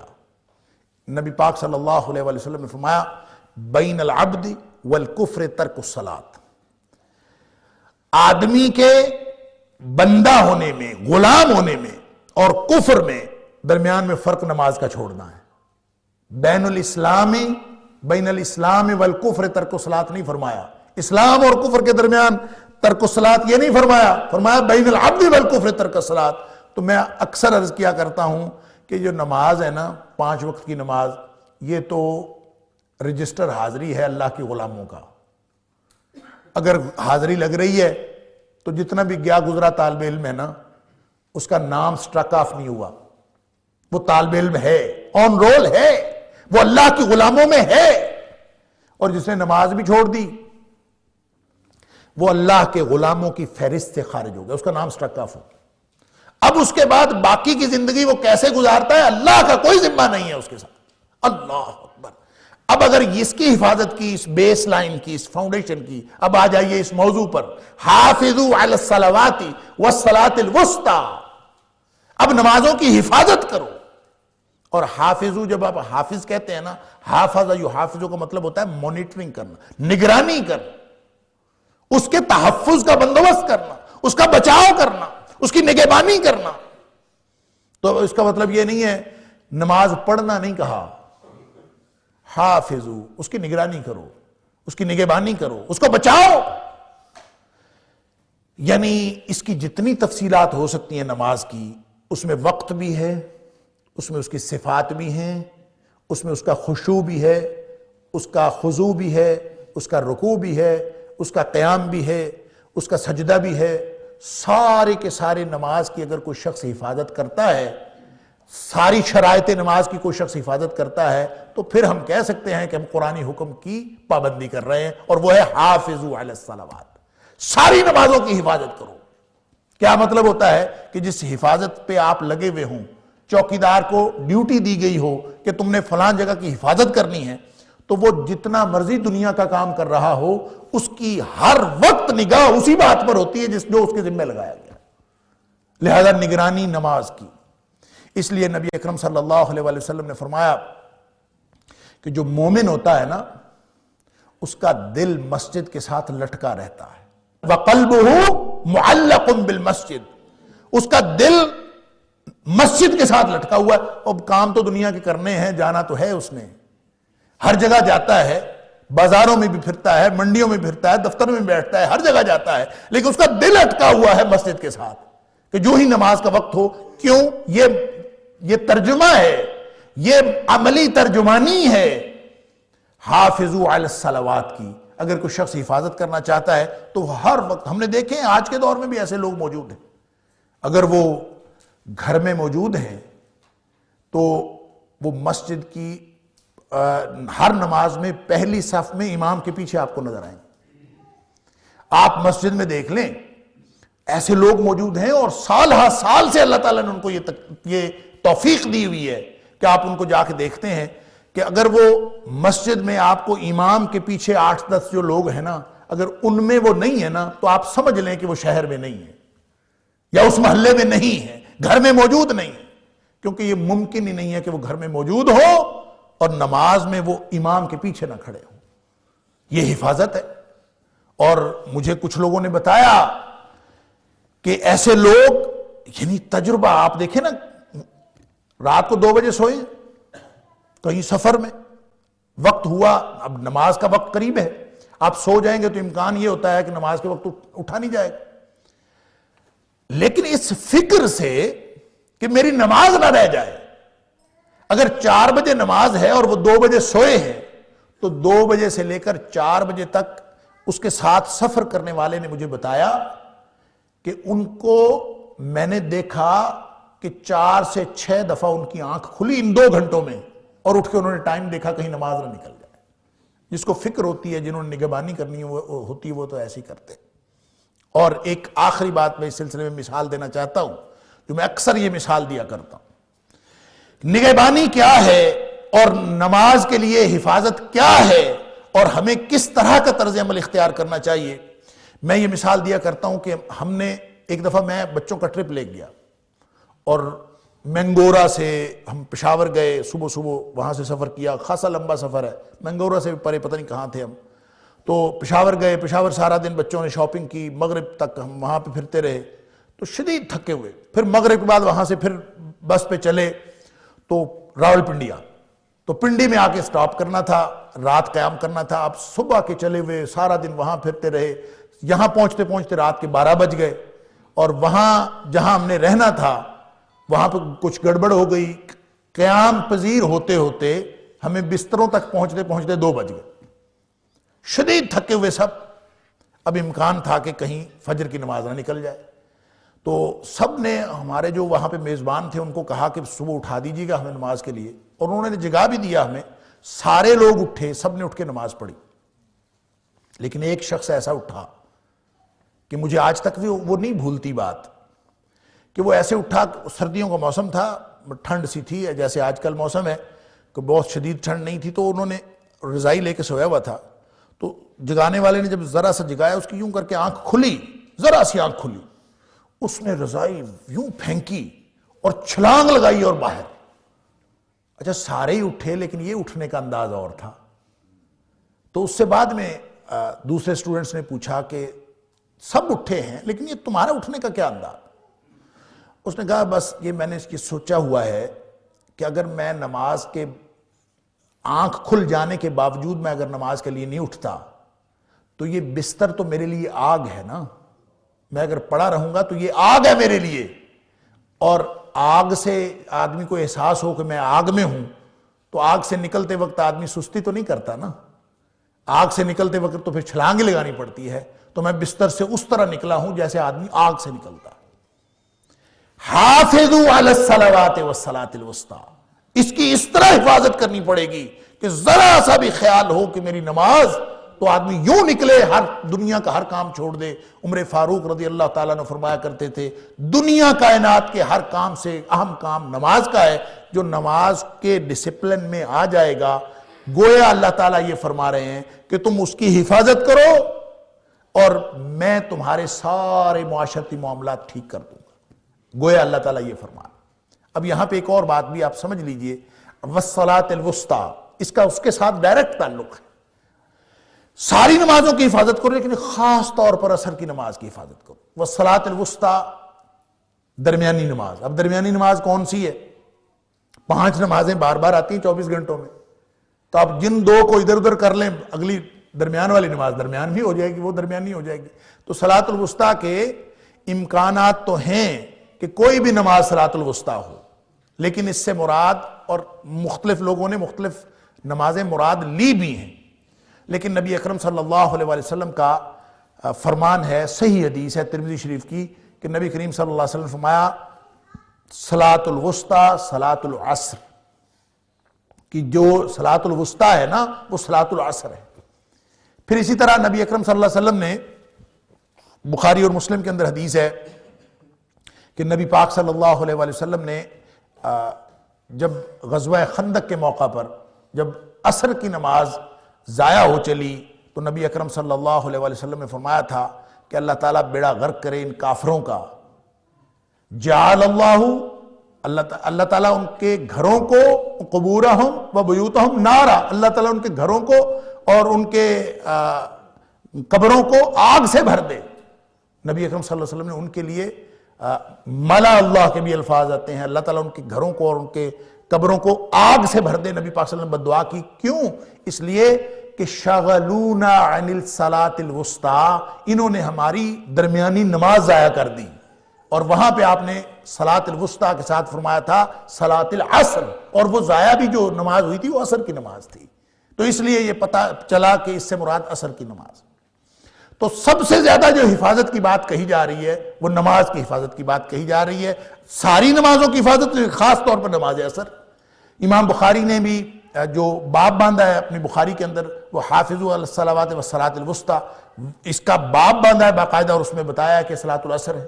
اسی طرح حضرت امام مسلم نے بھی اپنی الجامع الصحیح کے اندر جو باب باندھا ہے اس میں تو باقاعدہ یہ باب کا نام یہ رکھا ہے، باب الدلیل لمن قال صلاۃ الوسطیٰ ہی صلاۃ العصر، یعنی اس بات کی دلیل کا باب کہ جو کہتا ہے کہ صلاۃ الوسطیٰ جو ہے وہ صلاۃ العصر ہے، اس پر انہوں نے حدیثیں نقل کی ہیں۔ ان ساری باتوں سے یہ بات سمجھ میں آ گئی کہ جو عصر کی نماز ہے وہی صلاۃ الوسطیٰ ہے، اسی کے خصوصی اہتمام اور خصوصی حفاظت کا حکم۔ اب یہ بات ذہن میں رکھتے ہوئے اب ہم نبی اکرم صلی اللہ علیہ وسلم کی ایک اس حدیث کی طرف جائیں گے جو اس سارے مضمون کو کھول دیتی، کہ جس مضمون کو میں اپنے اس سیاق و سباق کو اور یہ جو جملہ معترضہ کے قانون کو اور معاشرتی معاملات کے درمیان میں نماز کے ذکر کو شامل کر کے ہم یہ سمجھ سکتے ہیں کہ اس کا تعلق معاشرتی معاملات کے ساتھ ڈائریکٹ ہے۔ نبی اکرم صلی اللہ علیہ وسلم نے اس مضمون میں اس کو پورا کھول دیا۔ آپ نے فرمایا، یہ دیگر کتابوں میں بھی یہ روایت موجود ہے مختلف الفاظ کے ساتھ، لیکن بخاری شریف کے الفاظ یہ ہیں کہ الذی تفوتہ صلاۃ العصر، جس کی عصر کی نماز ضائع ہو گئی نا، الذی تفوتہ صلاۃ العصر، جس کی نماز ضائع ہو گئی عصر کی، کأنما وطر اہلہ ومالہ، وہ ایسے ہے جیسے اس کا گھر بھی برباد ہو گیا، اس کا مال بھی سارا برباد ہو گیا۔ وہ گھر جس کا قیام اس یونٹ پر ہے جس کو ہم نکاح کہتے ہیں، نکاح کے ذریعے سے ایک یونٹ بنتا ہے، میاں بیوی کا ایک جوڑا بنتا ہے، پھر اس سے خاندان کی بنیاد پڑتی ہے۔ اللہ کے رسول صلی اللہ علیہ وسلم فرما رہے ہیں کہ جس نے نماز عصر ضائع کر دی اس کا پورا سسٹم تباہ و برباد ہو گیا، پورا گھرانہ کانما وطر اہلہ ومالہ، اس کا مال بھی اس کا گھر بھی سارا تباہ و برباد ہو گیا۔ یہ ہے وہ بات جو سورہ طٰہٰ کے مضمون کی بھی وضاحت کرتی ہے، جو اس سورہ بقرہ کے اس مقام کی بھی وضاحت کرتی ہے کہ ساری مالیات کا تعلق، ساری معاشرت کا تعلق نماز کے ساتھ ہے۔ اگر نماز کے ڈسپلن میں آپ سب آ جائیں گے تو اللہ تعالیٰ آپ کے معاشرے کو بہترین معاشرہ بنا دے گا، آپ کے گھر اور معاشرت کی حفاظت کا بندوبست بھی کر دے گا، اور اللہ تعالیٰ آپ کی معاشیات کی حفاظت کا بندوبست بھی کر دے گا۔ اس لیے فرمایا ہے حافظوا علی الصلوات والصلاۃ الوسطیٰ، ساری نمازوں کی حفاظت کرو لیکن خاص طور پر عصر کی نماز کی حفاظت، اس ڈسپلن میں آ جاؤ۔ لہذا نسخہ تو ہمارے ہاتھ میں آ گیا۔ بچے بات نہیں مانتے، بیوی بات نہیں مانتی، گھر کے معاملات خراب ہیں، معیشت خراب ہے، تو اقم الصلاۃ لذکری، میری یاد کے لیے نماز پڑھو۔ میری یاد ہوگی تو کیا ہوگی؟ تمہاری معیشت کی تنگی ختم ہوگی۔ ومن اعرض عن ذکری، جس نے میری یاد سے منہ پھیرا فإن له معیشتا ضنکا، اللہ نے قرآن میں فرمایا ہے کہ جو میری یاد سے منہ پھیرے گا اس کی معیشت ہم تنگ کر دیں گے۔ لہذا نسخہ ہاتھ میں آ گیا۔ آپ نے اپنے گھریلو معاملات ٹھیک کرنے، آپ نے اپنے سارے معاملات، معاشرتی معاملات ٹھیک کرنے، مالی معاملات کے تحفظ اور بچاؤ کا سامان کرنا ہے، نماز کے ڈسپلن میں خود بھی آ جاؤ، اپنے اہل خانہ کو بھی لے آؤ۔ اور یہ یاد رکھیے، بہت سارے ماں باپ بڑے خوش ہوتے ہیں ہم تو نماز پڑھتے ہیں، گھر کا ایک بھی فرد جو 10 سال سے بڑا ہے اور وہ نماز نہیں پڑھتا، ایک بھی فرد پورے گھر میں جو اگر 10 سال سے بڑا ہے اور نماز نہیں پڑھتا، اس کی نحوست سارے گھر پر پڑتی ہے۔ یہ نہ سمجھیے کہ آپ پڑھتے ہیں بس کافی ہے، جہاں جہاں جو ذمہ دار ہے اس کو کہنا پڑے گا۔ اگر والد جو ہے وہ اپنے بچوں سے بے نیاز ہے کہ وہ نماز پڑھے نہ پڑھے، تو یہ نہ سمجھے والد کہ میں نماز پڑھتا ہوں تو کافی ہے، نہیں، اپنے پورے گھرانے کو، اور سب ذمہ دار ہے، اور جو مرد ہے وہ اپنے گھر کا نگران ہے۔ وَكُلُّكُمْ رَاعٍ وَكُلُّكُمْ مَسْئُولٌ عَنْ رَعِيَّتِهِ، ہر ایک سے اس کی نگہبانی کے بارے میں، اس کی راجدہانی کے بارے میں پوچھا جائے گا، اس کی رعیت کے بارے میں۔ تو گھرانہ پورا رعیت ہے، لہٰذا گھر کو اس پورے ڈسپلن میں لانا، نماز کے ڈسپلن میں لانا، یہ گھر کے سربراہ کی ذمہ داری ہے۔ اور اسی طرح سارے جو افراد خانہ ہیں وہ ایک دوسرے کے ساتھ اٹیچڈ ہیں۔ اگر ایک بھی شخص گھر میں بے نماز ہے تو یاد رکھو گھر کے اندر کبھی خیر نہیں ہو سکتی۔ بے نماز گھرانے کے اندر کبھی خیر نہیں ہو سکتی، بے نماز گھرانے کے کبھی معاشرتی معاملات صحیح نہیں ہو سکتے۔ لیکن صرف نماز کی بات نہیں ہے، فرمایا وَقُومُوا لِلَّهِ قَانِتِينَ، اللہ کے لیے فرمانبرداری کے ساتھ خاموش کھڑے ہو جاؤ۔ قوموا، کھڑے ہو جاؤ، للہ، اللہ کے لیے، قانتین، فرمانبردار بن کے۔ میں قانتین کی بات کر چکا ہوں کہ جس کا مطلب ہوتا ہے چپ کر کے کھڑے ہو جانا۔ حضرت زید بن ارقم رضی اللہ تعالی عنہ، امام بخاری نے اپنی کتاب التفسیر میں ان کی ایک روایت نقل کی ہے کہ حضرت زید بن ارقم رضی اللہ تعالی عنہ فرماتے ہیں کہ یہ آیت آنے سے پہلے نماز کے اندر کچھ ضروری گفتگو کرنے کی اجازت تھی، یعنی کوئی شخص اگر بات کرنا چاہتا کوئی ضروری بات تو وہ نماز کے دوران کر لیتا تھا۔ لیکن جب یہ حکم آ گیا وَقُومُوا لِلَّهِ قَانِتِينَ، تو اس کے بعد منع کر دیا گیا کہ کوئی شخص جو ہے وہ نماز میں بات کرے۔ نہ صرف یہ کہ بات کرے بلکہ کوئی ایسا اشارہ بھی نہیں کر سکتا، کسی کے ساتھ کوئی ایسی حرکت نہیں کر سکتا وہ جو قنوت کے خلاف ہو۔ اور قنوت کیا ہے؟ چپ چاپ بے حس و حرکت اللہ کے سامنے کھڑے ہو جانا۔ اور یہ میں بات پہلے کر چکا ہوں، ایک تو فزیکلی چپ چاپ کھڑے ہو جانا اس سے مراد ہے، اور ایک اللہ کی حدود کو قائم کرنا، اللہ کے حکم کو قائم کرنے کے لیے آپ اس پر ڈٹ جائیں، یہ بھی قائم بامر اللہ، یہ بھی قنوت ہے۔ تو قوموا للہ قانتین، یہ اسپیسیفکلی اگر اس کا معنی ہم لیں گے تو یہ نماز کے لیے ہوگا کہ نماز میں آپ چپ چاپ کھڑے ہو جائیں۔ اب کوئی شخص جو ہے وہ نماز میں کسی سے بات نہیں کر سکتا، تو نبی اکرم صلی اللہ علیہ وسلم کچھ ایسے اشارے ہیں جو کوئی شخص کسی کو کر سکتا ہے۔ ایسے تو نہیں ہے کہ کوئی شخص نماز میں کسی دوسرے کو کوئی بات سمجھانے کے لیے سمجھا لے اور پھر نماز جاری رکھے، یہ نہیں۔ کوئی بھی عمل ایسا جو قنوت کے خلاف ہے وہ نماز کو فاسد کر دے گا، اور سوائے ان امور کے جس کو نبی کریم صلی اللہ علیہ وسلم نے خود اجازت دی کہ آپ مثال کے طور پر اگر امام بھول جاتا ہے، نماز ہو رہی ہے تو کوئی بات کہنی ہو اور آپ نے کچھ بتانا ہو، امام کو بتانا ہو یا کسی اور کو بتانا ہو، ایسی ضرورت پڑ جائے تو مردوں کے لیے نبی اکرم صلی اللہ علیہ وسلم فرمایا سبحان اللہ کہہ دیں، اللہ اکبر کہہ دیں، ایسی کوئی بات کہہ دیں تاکہ دوسرے کو پتہ چل جائے کہ میں بھولا ہوا ہوں۔ اس کو بتانے کے لیے آپ کے پاس بات کرنے کا یہ آپشن رہ گیا، اب دوسرا کوئی آپشن نہیں۔ عورتوں کے لیے نبی اکرم صلی اللہ علیہ وسلم نے سبحان اللہ اور الحمدللہ کہنے سے بھی منع فرمایا۔ آپ نے فرمایا کہ عورت کو اگر کسی کو کچھ بتانا ہو یا امام کو متنبع کرنا ہو تو وہ تالی بجا کے اس کو متنبع کر سکتی ہے۔ اب اس کا مطلب ہے جب وہ تالی بجائے گی تو اگرچہ یہ بظاہر قنوت کے خلاف ہے، لیکن چونکہ نبی کریم صلی اللہ علیہ وسلم نے اس کی اجازت دے دی لہٰذا یہ اس سے مستثنا ہو جائے گا۔ مردوں کو یہ حکم نہیں ہے۔ ایک روایت کے اندر آتا ہے، بخاری شریف کی روایت ہے کہ نبی کریم صلی اللہ علیہ وآلہ وسلم نماز میں نہیں تھے، آپ کہیں کسی دوسرے محلے تشریف لے گئے تھے کسی کا فیصلہ کرنے کے لیے، بعد میں نماز کا ٹائم ہو گیا، حضرت ابوبکر صدیق رضی اللہ تعالیٰ نماز پڑھانا شروع۔ نبی اکرم صلی اللہ علیہ وسلم بعد میں تشریف لائے تو ابھی نماز شروع ہو چکی تھی، تو نبی پاک صلی اللہ علیہ وسلم تشریف لائے تو آپ صحابہ میں سے گزرتے ہوئے پہلی صف میں آ کے کھڑے ہو گئے۔ جب نبی پاک صلی اللہ علیہ وسلم کو صحابہ کرام نے دیکھا کہ آپ تشریف لے آئے ہیں، نماز تو شروع ہو چکی تھی، اب صحابہ کرام کا دل کیا کہ نبی کریم صلی اللہ علیہ وسلم امامت کروائیں، صدیق اکبر امامت سے پیچھے آ جائیں۔ اب ان کو دل کیا، لہٰذا کسی صحابی نے تالی بجا کے صدیق اکبر کو متوجہ کیا رضی اللہ تعالیٰ عنہ کہ آپ گویا توجہ کریں کہ نبی پاک صلی اللہ علیہ وسلم تشریف لے آئے۔ تو صدیق اکبر رضی اللہ تعالیٰ عنہ کی جب توجہ ہوئی کہ نبی پاک صلی اللہ علیہ وسلم تشریف لے آئے ہیں تو اس پر صدیق اکبر رضی اللہ تعالیٰ عنہ اپنے الٹے پاؤں، پہلے تو انہوں نے یوں ہاتھ اوپر کیے جیسے آدمی شکر کرتا ہے، بات نہیں کی، بات کرنے کی اجازت نہیں ہے، تو آپ پیچھے ہٹائے تاکہ نبی کریم صلی اللہ علیہ وآلہ وسلم مصلی امامت پہ تشریف لائیں، اور نبی کریم صلی اللہ علیہ وآلہ وسلم مصلی امامت پہ تشریف لے گئے۔ حضرت ابوبکر صدیق رضی اللہ تعالیٰ پیچھے ہٹائے، نماز نبی کریم صلی اللہ علیہ وسلم نے پڑھائی، لیکن نماز پڑھنے کے بعد چونکہ صحابہ نے متوجہ کرنے کے لیے تالی بجائی تھی تو نبی اکرم صلی اللہ علیہ وسلم نے منع کر دیا کہ مردوں کے لیے یہ طریقہ کار ٹھیک نہیں ہے۔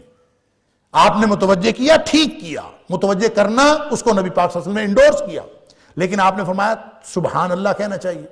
جو شخص کسی کو متوجہ کرنا چاہتا ہے، امام کو متوجہ کرنا، سبحان اللہ کہہ دیں۔ اس کا مطلب یہ ہوا کہ کوئی بھی کسی بھی قسم کی بات کرنی ہو تو آپ کے پاس آپشن یہ رہ گیا کہ آپ سبحان اللہ کہہ دیں۔ عورتوں کے پاس آپشن یہ ہے کہ وہ تالی بجا دیں، اس کے علاوہ کوئی آپشن نہیں ہے کہ کوئی کسی بھی بارے میں کوئی شخص کسی سے بات کرے یا کوئی ایسی حرکت کرے جو نماز کے منافی ہے۔ یہ ہے معنی قوموا للہ قانتین کا کہ اللہ کے سامنے تم فرمانبردار بن کے کھڑے رہو۔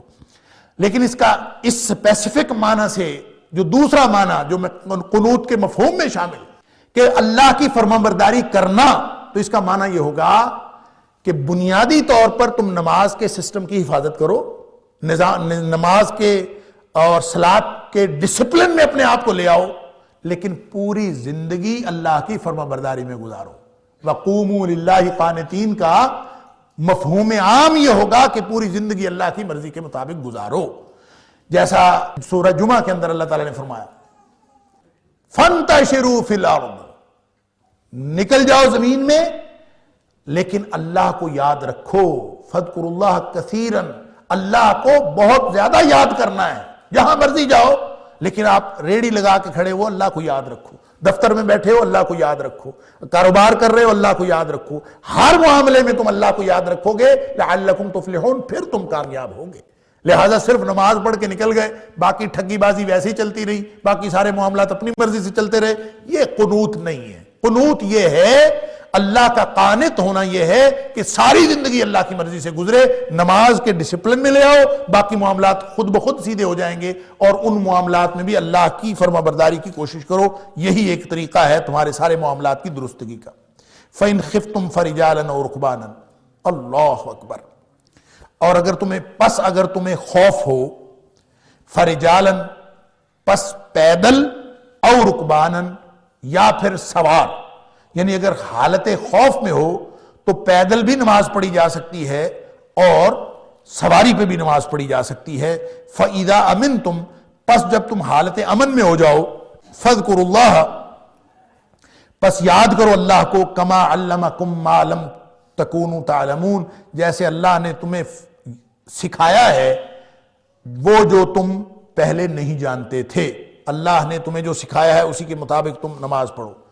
اس میں حالت خوف کی نماز کا ذکر ہے، یہ آگے سورہ نساء میں یہ مضمون زیادہ وضاحت کے ساتھ آیا، سورہ نساء کی آیت نمبر 101 اور 102 کے اندر، کہ حالت خوف میں نماز کس طرح سے پڑھنی ہے، نماز کا طریقہ، اس سے قطع نظر، ان تفصیلات سے قطع نظر کہ نماز کا طریقہ کیا ہے، لیکن ایک بات یہاں پہ جو سمجھ آ رہی ہے وہ یہ کہ نماز ایک تو عمومی حالات میں پڑھنی ہے، تو حالات اگر عمومی نہ رہیں، نارمل نہ رہیں، اب نارمل ہو جائیں، ایمرجنسی کریٹ ہو جائے، حالت خوف میں بھی تم ہو تو نماز نہیں چھوڑی جا سکتی. چاہے تم پیدل چل رہے ہو، چاہے تم سواریوں پہ چل رہے ہو، کوئی بھی صورت ہو، نماز چھوڑنے کی کوئی وجہ ہی نہیں ہے. اللہ اکبر. یہاں پہ صرف یہ ان دو آیتوں میں جملہ معترضہ کے طور پر یہی بات بتائی گئی ہے کہ معاشرتی معاملات نماز کی حفاظت کرو گے تو تمہارے سارے معاملات صحیح ہو جائیں گے. لیکن نماز کی حفاظت کا یہ مطلب نہیں ہے کہ تمہارے حالات نارمل رہیں تو تم نماز کی حفاظت کرو، اور جب حالات اب نارمل ہو جائیں تم بہانہ بنا لو کہ جناب اب تو حالات ہی نہیں ٹھیک. اللہ.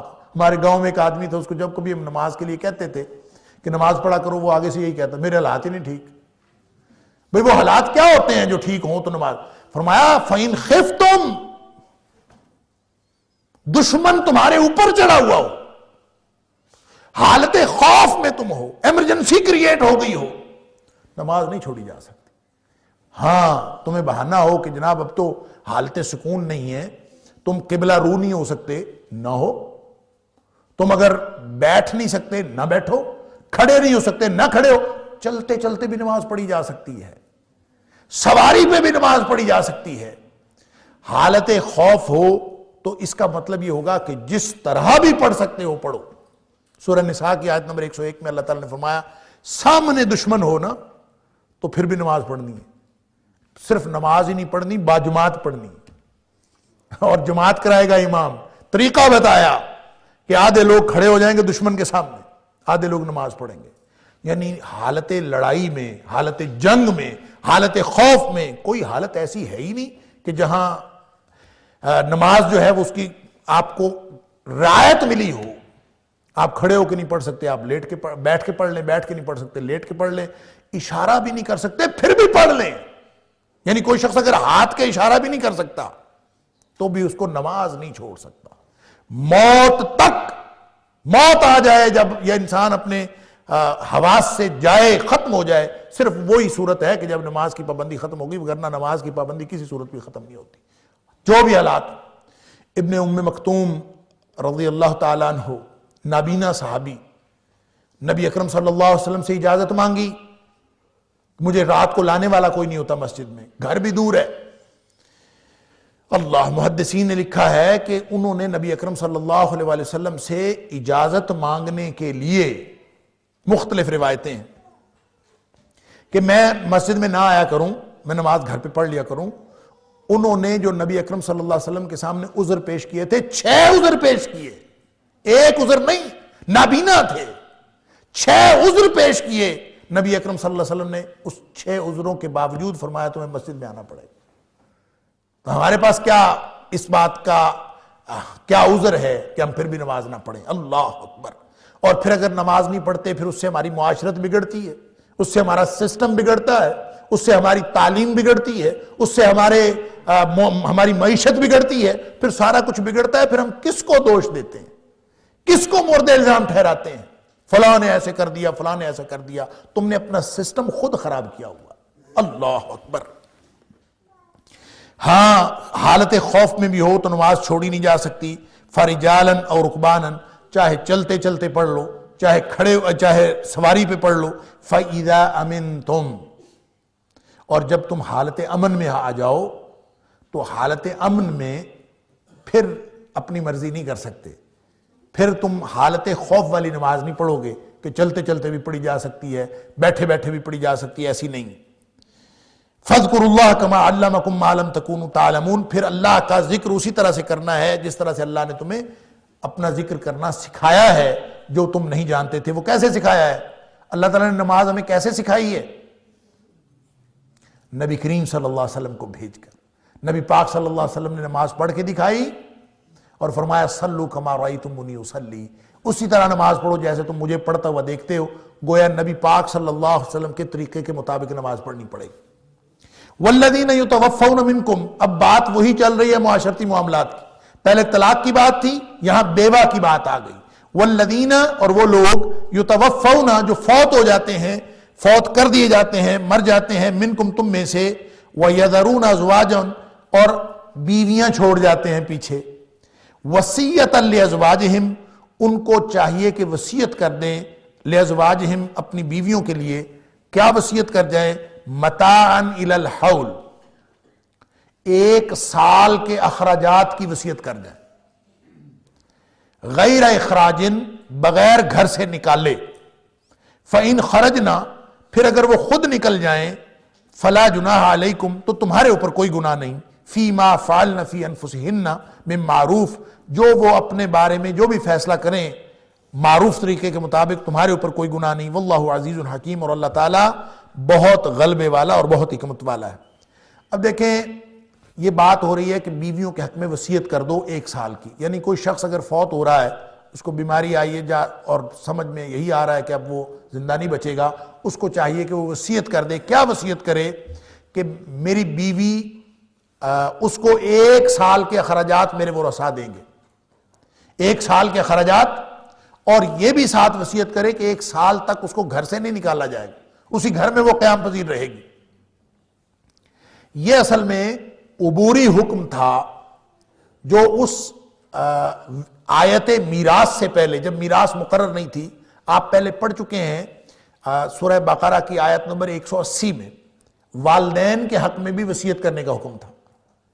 تو جس طرح سے وہ عبوری حکم تھا والدین اور رشتہ داروں کے حق میں وصیت کر کے جانا چاہیے، جو سورہ بقرہ کی آیت نمبر 180 میں حکم تھا جو ہم پڑھ چکے ہیں، جس طرح سے اسی طرح کا یہ حکم ہے کہ جب تک آیت میراث نہیں آئی تھی، والدین کے ازواج کے سب کے حصے مقرر نہیں تھے، بلکہ یوں کہہ لیجئے اس وقت تک عدت بھی مقرر نہیں تھی۔ بیوہ کی عدت جو 4 مہینے 10 دن پیچھے ہم پڑھ چکے ہیں، جو 4 مہینے 10 دن عدت مقرر ہو گئی، جب تک یہ مقرر نہیں تھا اس وقت تک یہ حکم تھا کہ اگر کوئی خاتون، دیکھیں یہ بھی ہو سکتا ہے نا کہ جو مرنے والا ہے اس کی 1 بیوی نہ ہو بلکہ 1 سے زیادہ بیویاں ہوں، اور کسی 1 بیوی سے اولاد نہ ہو، اور جس سے اولاد نہیں ہے اس کو پھر وہ جو ورثاء ہیں جو بچے ہیں وہ اس کو کچھ نہیں دیں گے، کوئی بھی ایسی صورت ہو سکتی ہے۔ تو یہ گویا اس طرح کی جتنی بھی صورتیں تھیں ان صورتوں میں معاشرتی معاملات کو ٹھیک رکھنے کے لیے اور بیوہ کے حقوق کا خیال رکھنے کے لیے یہ ایک عبوری حکم تھا وصیت کا۔ اب جب شریعت کے احکام مکمل ہو چکے ہیں، آیت میراث آ چکی، بیوی کا حق مقرر ہو چکا، اور اس کے علاوہ اس کی جو 4 مہینے 10 دن کی عدت مقرر ہو چکی، اب اس کے اوپر عمل نہیں ہوگا۔ یہ حکم گویا عبوری نوعیت کا تھا، جیسے آج کے دور میں والدین اور رشتہ داروں کے حق میں وصیت کرنا نہ صرف یہ کہ ضروری نہیں بلکہ کر ہی نہیں سکتا، ورثاء کے حق میں وصیت نہیں ہو سکتی۔ نبی اکرم صلی اللہ علیہ وسلم نے قانون بتایا، لا وصیت لوارث، ورثاء کے حق میں وصیت نہیں کی جا سکتی۔ آپ اپنے مال میں سے 1/3 اس میں وصیت کر سکتے ہیں، یعنی ثلث میں سے آپ وصیت کر سکتے ہیں، کسی کو دینا چاہیں دے سکتے ہیں۔ 2/3 جو مال ہے اس میں وصیت نہیں کی جا سکتی، ایک یہ شرط ہے وصیت کے لیے، اور دوسرا یہ کہ ورثاء کے حق میں وصیت نہیں کی جا سکتی، کیونکہ ورثاء کے اللہ نے حق مقرر کر دیے، لا وصیت لوارث۔ لہٰذا یہ جو خواتین کی بات ہو رہی ہے، بیوہ خواتین کی جو بات یہاں پہ ہو رہی ہے، یہ عبوری حکم تھا جو آیت میراث کے بعد اب اس کے حکم کے اوپر عمل ضروری نہیں ہے۔ فَإِنْ خَرَجْنَ فَلَا جُنَاحَ عَلَيْكُمْ فِي مَا فَعَلْنَ فِي أَنفُسِهِنَّ مِن مَعْرُوفٍ، بس اگر وہ نکل جائیں اپنی مرضی سے تو پھر تمہارے اوپر کوئی گناہ نہیں۔ یہ بھی آج کی عدت کے بارے میں حکم نہیں ہے، یہ اس عدت کے بارے میں حکم ہے جو 1 سال کی تھی۔ اب جو خواتین کی، بیوہ خواتین کی جو عدت ہے وہ 4 مہینے 10 دن ہے، وہ اپنے گھر سے نہیں نکل سکتی، اپنے گھر سے شفٹ نہیں ہو سکتی، الا یہ کہ کوئی مسئلہ ہو۔ نبی اکرم صلی اللہ علیہ وسلم نے ایسی ساری خواتین کو جو بیوہ ہو جاتی ہیں ان کو اپنے خامند کے گھر میں ہی عدت گزارنے کا حکم دیا۔ البتہ اگر کوئی ایسا مسئلہ ہو کہ گھر میسر نہ ہو یا کوئی اور، تو پھر شفٹنگ بھی ہو سکتی ہے، جیسا کہ نبی اکرم صلی اللہ علیہ وسلم نے، نسائی شریف کی حدیث ہے کہ حضرت ابو سعید خدری رضی اللہ تعالیٰ عنہ، ان کی بہن تھی ایک فریعہ بنت مالک رضی اللہ تعالیٰ عنہ، ان کو طلاق ہو گئی تھی، تو انہوں نے نبی اکرم صلی اللہ علیہ وسلم کو جا کے عرض کی کہ اللہ کے رسول صلی اللہ علیہ وسلم، میرا جو اپنا گھر ہے، بھائیوں کا گھر یا والدین کا گھر، وہ کھلا ہے، وہاں پہ رہنے کی جگہ ہے، جبکہ خامد نے میرے لیے کوئی گھر نہیں چھوڑا۔ تو کوئی ایسا گھر میرے پاس ہے نہیں، تو میں کیا کروں، میں کہاں عدت گزاروں؟ تو نبی اکرم صلی اللہ علیہ وسلم نے ان سے یہ حکم دیا تھا فریا بنت مالک کو کہ امکثی فی بیتک، تو پھر چلی جا اپنے گھر میں اور اپنے گھر میں ٹھہر، اور اس وقت تک حتیٰ یبلغ الکتاب اجلہ، جب تک وہ عدت پوری نہیں ہوتی تو وہاں پہ عدت پوری کر لے۔ تو اس کا مطلب یہ ہوا کہ اگر کوئی مجبوری ہو تو پھر شفٹنگ بھی کی جا سکتی ہے، اور اگر کوئی مجبوری نہ ہو تو اس خامند کے گھر میں اس کو عدت گزارنی پڑے گی۔ وہ خاتون اپنی مرضی سے شفٹنگ نہیں کر سکتی، اپنی مرضی سے کسی اور گھر نہیں جا سکتی، اور اگر جانا پڑے تو مغرب سے پہلے پہلے اس کو، یعنی رات پڑنے سے پہلے پہلے اس کو واپس آ جانا چاہیے۔ یہ جو حکم ہے فَإِنْ خَرَجْنَا، اگر وہ خود نکلنا چاہیں، کہیں جانا چاہیں تو تم ان کو نہ روکو، تمہارے اوپر کوئی گناہ نہیں۔ یہ اب کی جو مقرر شدہ عدت ہے یہ اس کے بارے میں نہیں ہے، یہ اسی 1 سال والی جو عبوری حکم تھا اسی کے بارے میں تھا۔ اب تو فرق پڑے گا کہ کوئی خاتون اگر گھر چھوڑنا چاہے گی تو وہ گویا اللہ کے حکم کی خلاف ورزی کرے گی، اور دوران عدت اگر وہ یعنی گھر سے نکلتی ہے یا اپنی رہائش شفٹ کرتی ہے تو وہ گناہگار ہوگی۔ واللہ عزیز حکیم، اللہ غلبے والا ہے، حکمتوں والا ہے، وہ جانتا ہے کیا کرنا ہے کیا نہیں کرنا، ہم نہیں جانتے۔ وَلِلْمُطَلَّقَاتِ مَتَاعٌ بِالْمَعْرُوفِ حَقًّا عَلَى الْمُتَّقِينَ، اور ساری ہی متعلقہ عورتیں، جتنی بھی متعلقہ عورتیں ہیں، میں نے عرض کیا کہ جو ہم نے آج پہلی آیت پڑھی 236 نمبر آیت، اس میں اللہ تعالیٰ نے فرمایا کہ ان عورتوں کو تم متع طلاق، یعنی طلاق کا فائدہ، تحفہ، گفٹ، مفسرین نے لکھا ہے کہ گفٹ ہے، یہ ان کو گفٹ دو جن کو تم نکاح کے بعد رخصتی سے پہلے طلاق دے رہے ہو اور مہر مقرر نہیں ہوا۔ یہاں پہ یہ جو حکم ہے 241 نمبر آیت میں، یہ بالکل عام حکم ہے ساری متعلقہ عورتوں کے لیے، یعنی چاہے آپ نے ان کو بعد از رخصتی طلاق دی ہے، چاہے قبل از رخصتی طلاق دی ہے، چاہے مہر ادا ہوا ہے چاہے نہیں ادا ہوا، ہر صورت میں وَلِلْمُطَلَّقَاتِ مَتَاعٌ بِالْمَعْرُوفِ، ہر عورت کو فائدہ پہنچانا ضروری ہے، ہر متعلقہ عورت کو۔ اور وہ یہ فائدہ کیا پہنچانا ہے؟ یہ نان و نفقہ نہیں ہے، یہ ذہن میں رکھیے۔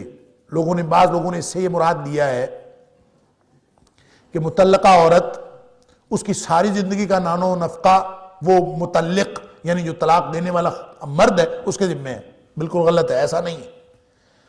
طلاق دینے والے مرد کے ذمہ متاعن ہے، اس کو صرف کچھ فائدہ دینا، یعنی وہ بوقت طلاق، جہاں جو اس کی تشریح ہے تسریح بِإحسان، چھوڑتے وقت احسان کرنا ہے۔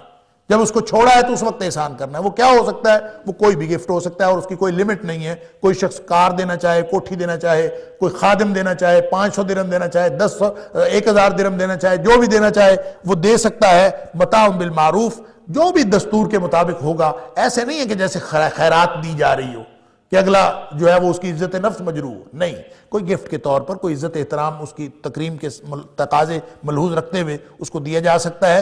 حقاً علی المتقین، اگر اللہ سے ڈرنے والے ہو تو ان کی ذمہ داری ہے کہ یہ کرے۔ تو اس کا تعین جو مفسرین نے اور فقہا نے کیا ہے کہ کتنا فائدہ پہنچانا چاہیے، اس کا ایک تو اس کی لمٹ یہ ہے کہ دوران عدت جو اس کے سارے اخراجات ہیں وہ پورا کرے، وہ متعلق جو ہے، جو خامند جس نے طلاق دی ہے وہ دوران عدت تو سارے اخراجات پورا کرنے کا ذمہ دار ہے، اور عدت گزرنے کے بعد جب وہ اس کے نکاح سے نکلتی ہے اس وقت وہ اگر کوئی گفٹ دینا چاہے اپنی حیثیت کے مطابق اس کو دینا چاہیے، اور یہ احسان کی بات ہے۔ لیکن اس کے بعد باقی زندگی میں اس کے ساتھ کوئی تعلق نہیں ہے، اس کے سارے اخراجات اس کا وہ ذمہ دار نہیں ہے۔ اس کا تعلق طلاق کے وقت کے ساتھ ہے، طلاق کے موقع کے ساتھ ہے، پوری زندگی کے ساتھ نہیں۔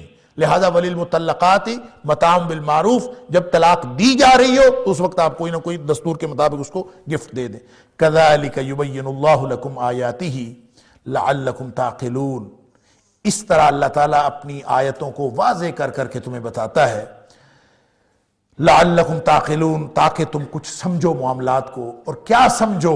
میں نے پہلے بھی عرض کیا تھا کہ شہادتین کے بعد ہم حقوق اللہ کو سب سے اہم سمجھتے ہیں، اور بعض صورتوں میں ہے بھی ایسا کہ شہادتین کے بعد سب سے بڑی ذمہ داری نماز ہے، نماز اللہ کے لیے ہے، اور پھر ہم سمجھتے ہیں کہ اللہ کے حقوق دے دیے، اللہ کے بندوں کے حقوق بعد میں آتے ہیں۔ یہ پورا دین ایک کل ہے، نماز کا تعلق معاشرت کے ساتھ جڑا ہے، معاشرت کا تعلق نماز کے ساتھ جڑا ہے۔ اللہ تعالیٰ یہ ساری آیتیں کھول کھول کے اس لیے بیان کرتا ہے کہ جتنی تفصیلات معاشرتی معاملات کی اللہ تعالیٰ نے بتائی ہیں، اتنی تفصیلات حقوق اللہ کی نہیں بتائیں۔ نماز کا طریقہ پورے قرآن میں کوئی نہیں، روزے کا طریقہ پورے قرآن میں کوئی نہیں، حج کا طریقہ پورے قرآن میں کوئی نہیں۔ وہ سارے طریقے نبی کریم صلی اللہ علیہ وسلم نے بتائے، معاشرت کے بارے میں تفصیلات اللہ کریم نے خود بتائی ہیں۔ اس طرح اللہ تعالیٰ یہ کھول کھول کے بیان کرتا ہے کہ کچھ سمجھو کہ یہ معاملات کتنے اہم ہیں۔ تم معاشرتی حقوق تلف کر کے نیک نہیں بن سکتے۔ جس نے معاشرتی حقوق تلف کیے اس نے گویا اللہ کے حقوق بھی تلف کیے۔ اللہ کے حکم سے معاشرتی حقوق متعین ہوتے ہیں، لہٰذا کوئی بندوں کے حقوق ہوں یا اللہ کے حقوق ہوں، گناہ کے اعتبار سے ایک جیسے ہیں۔ کوئی بندوں کی نافرمانی کر رہا ہے یا بندوں کے حقوق کو تلف کر رہا ہے، وہ بھی اصل میں اللہ کے حکم کی نافرمانی کر رہا ہے۔ اللہ تعالیٰ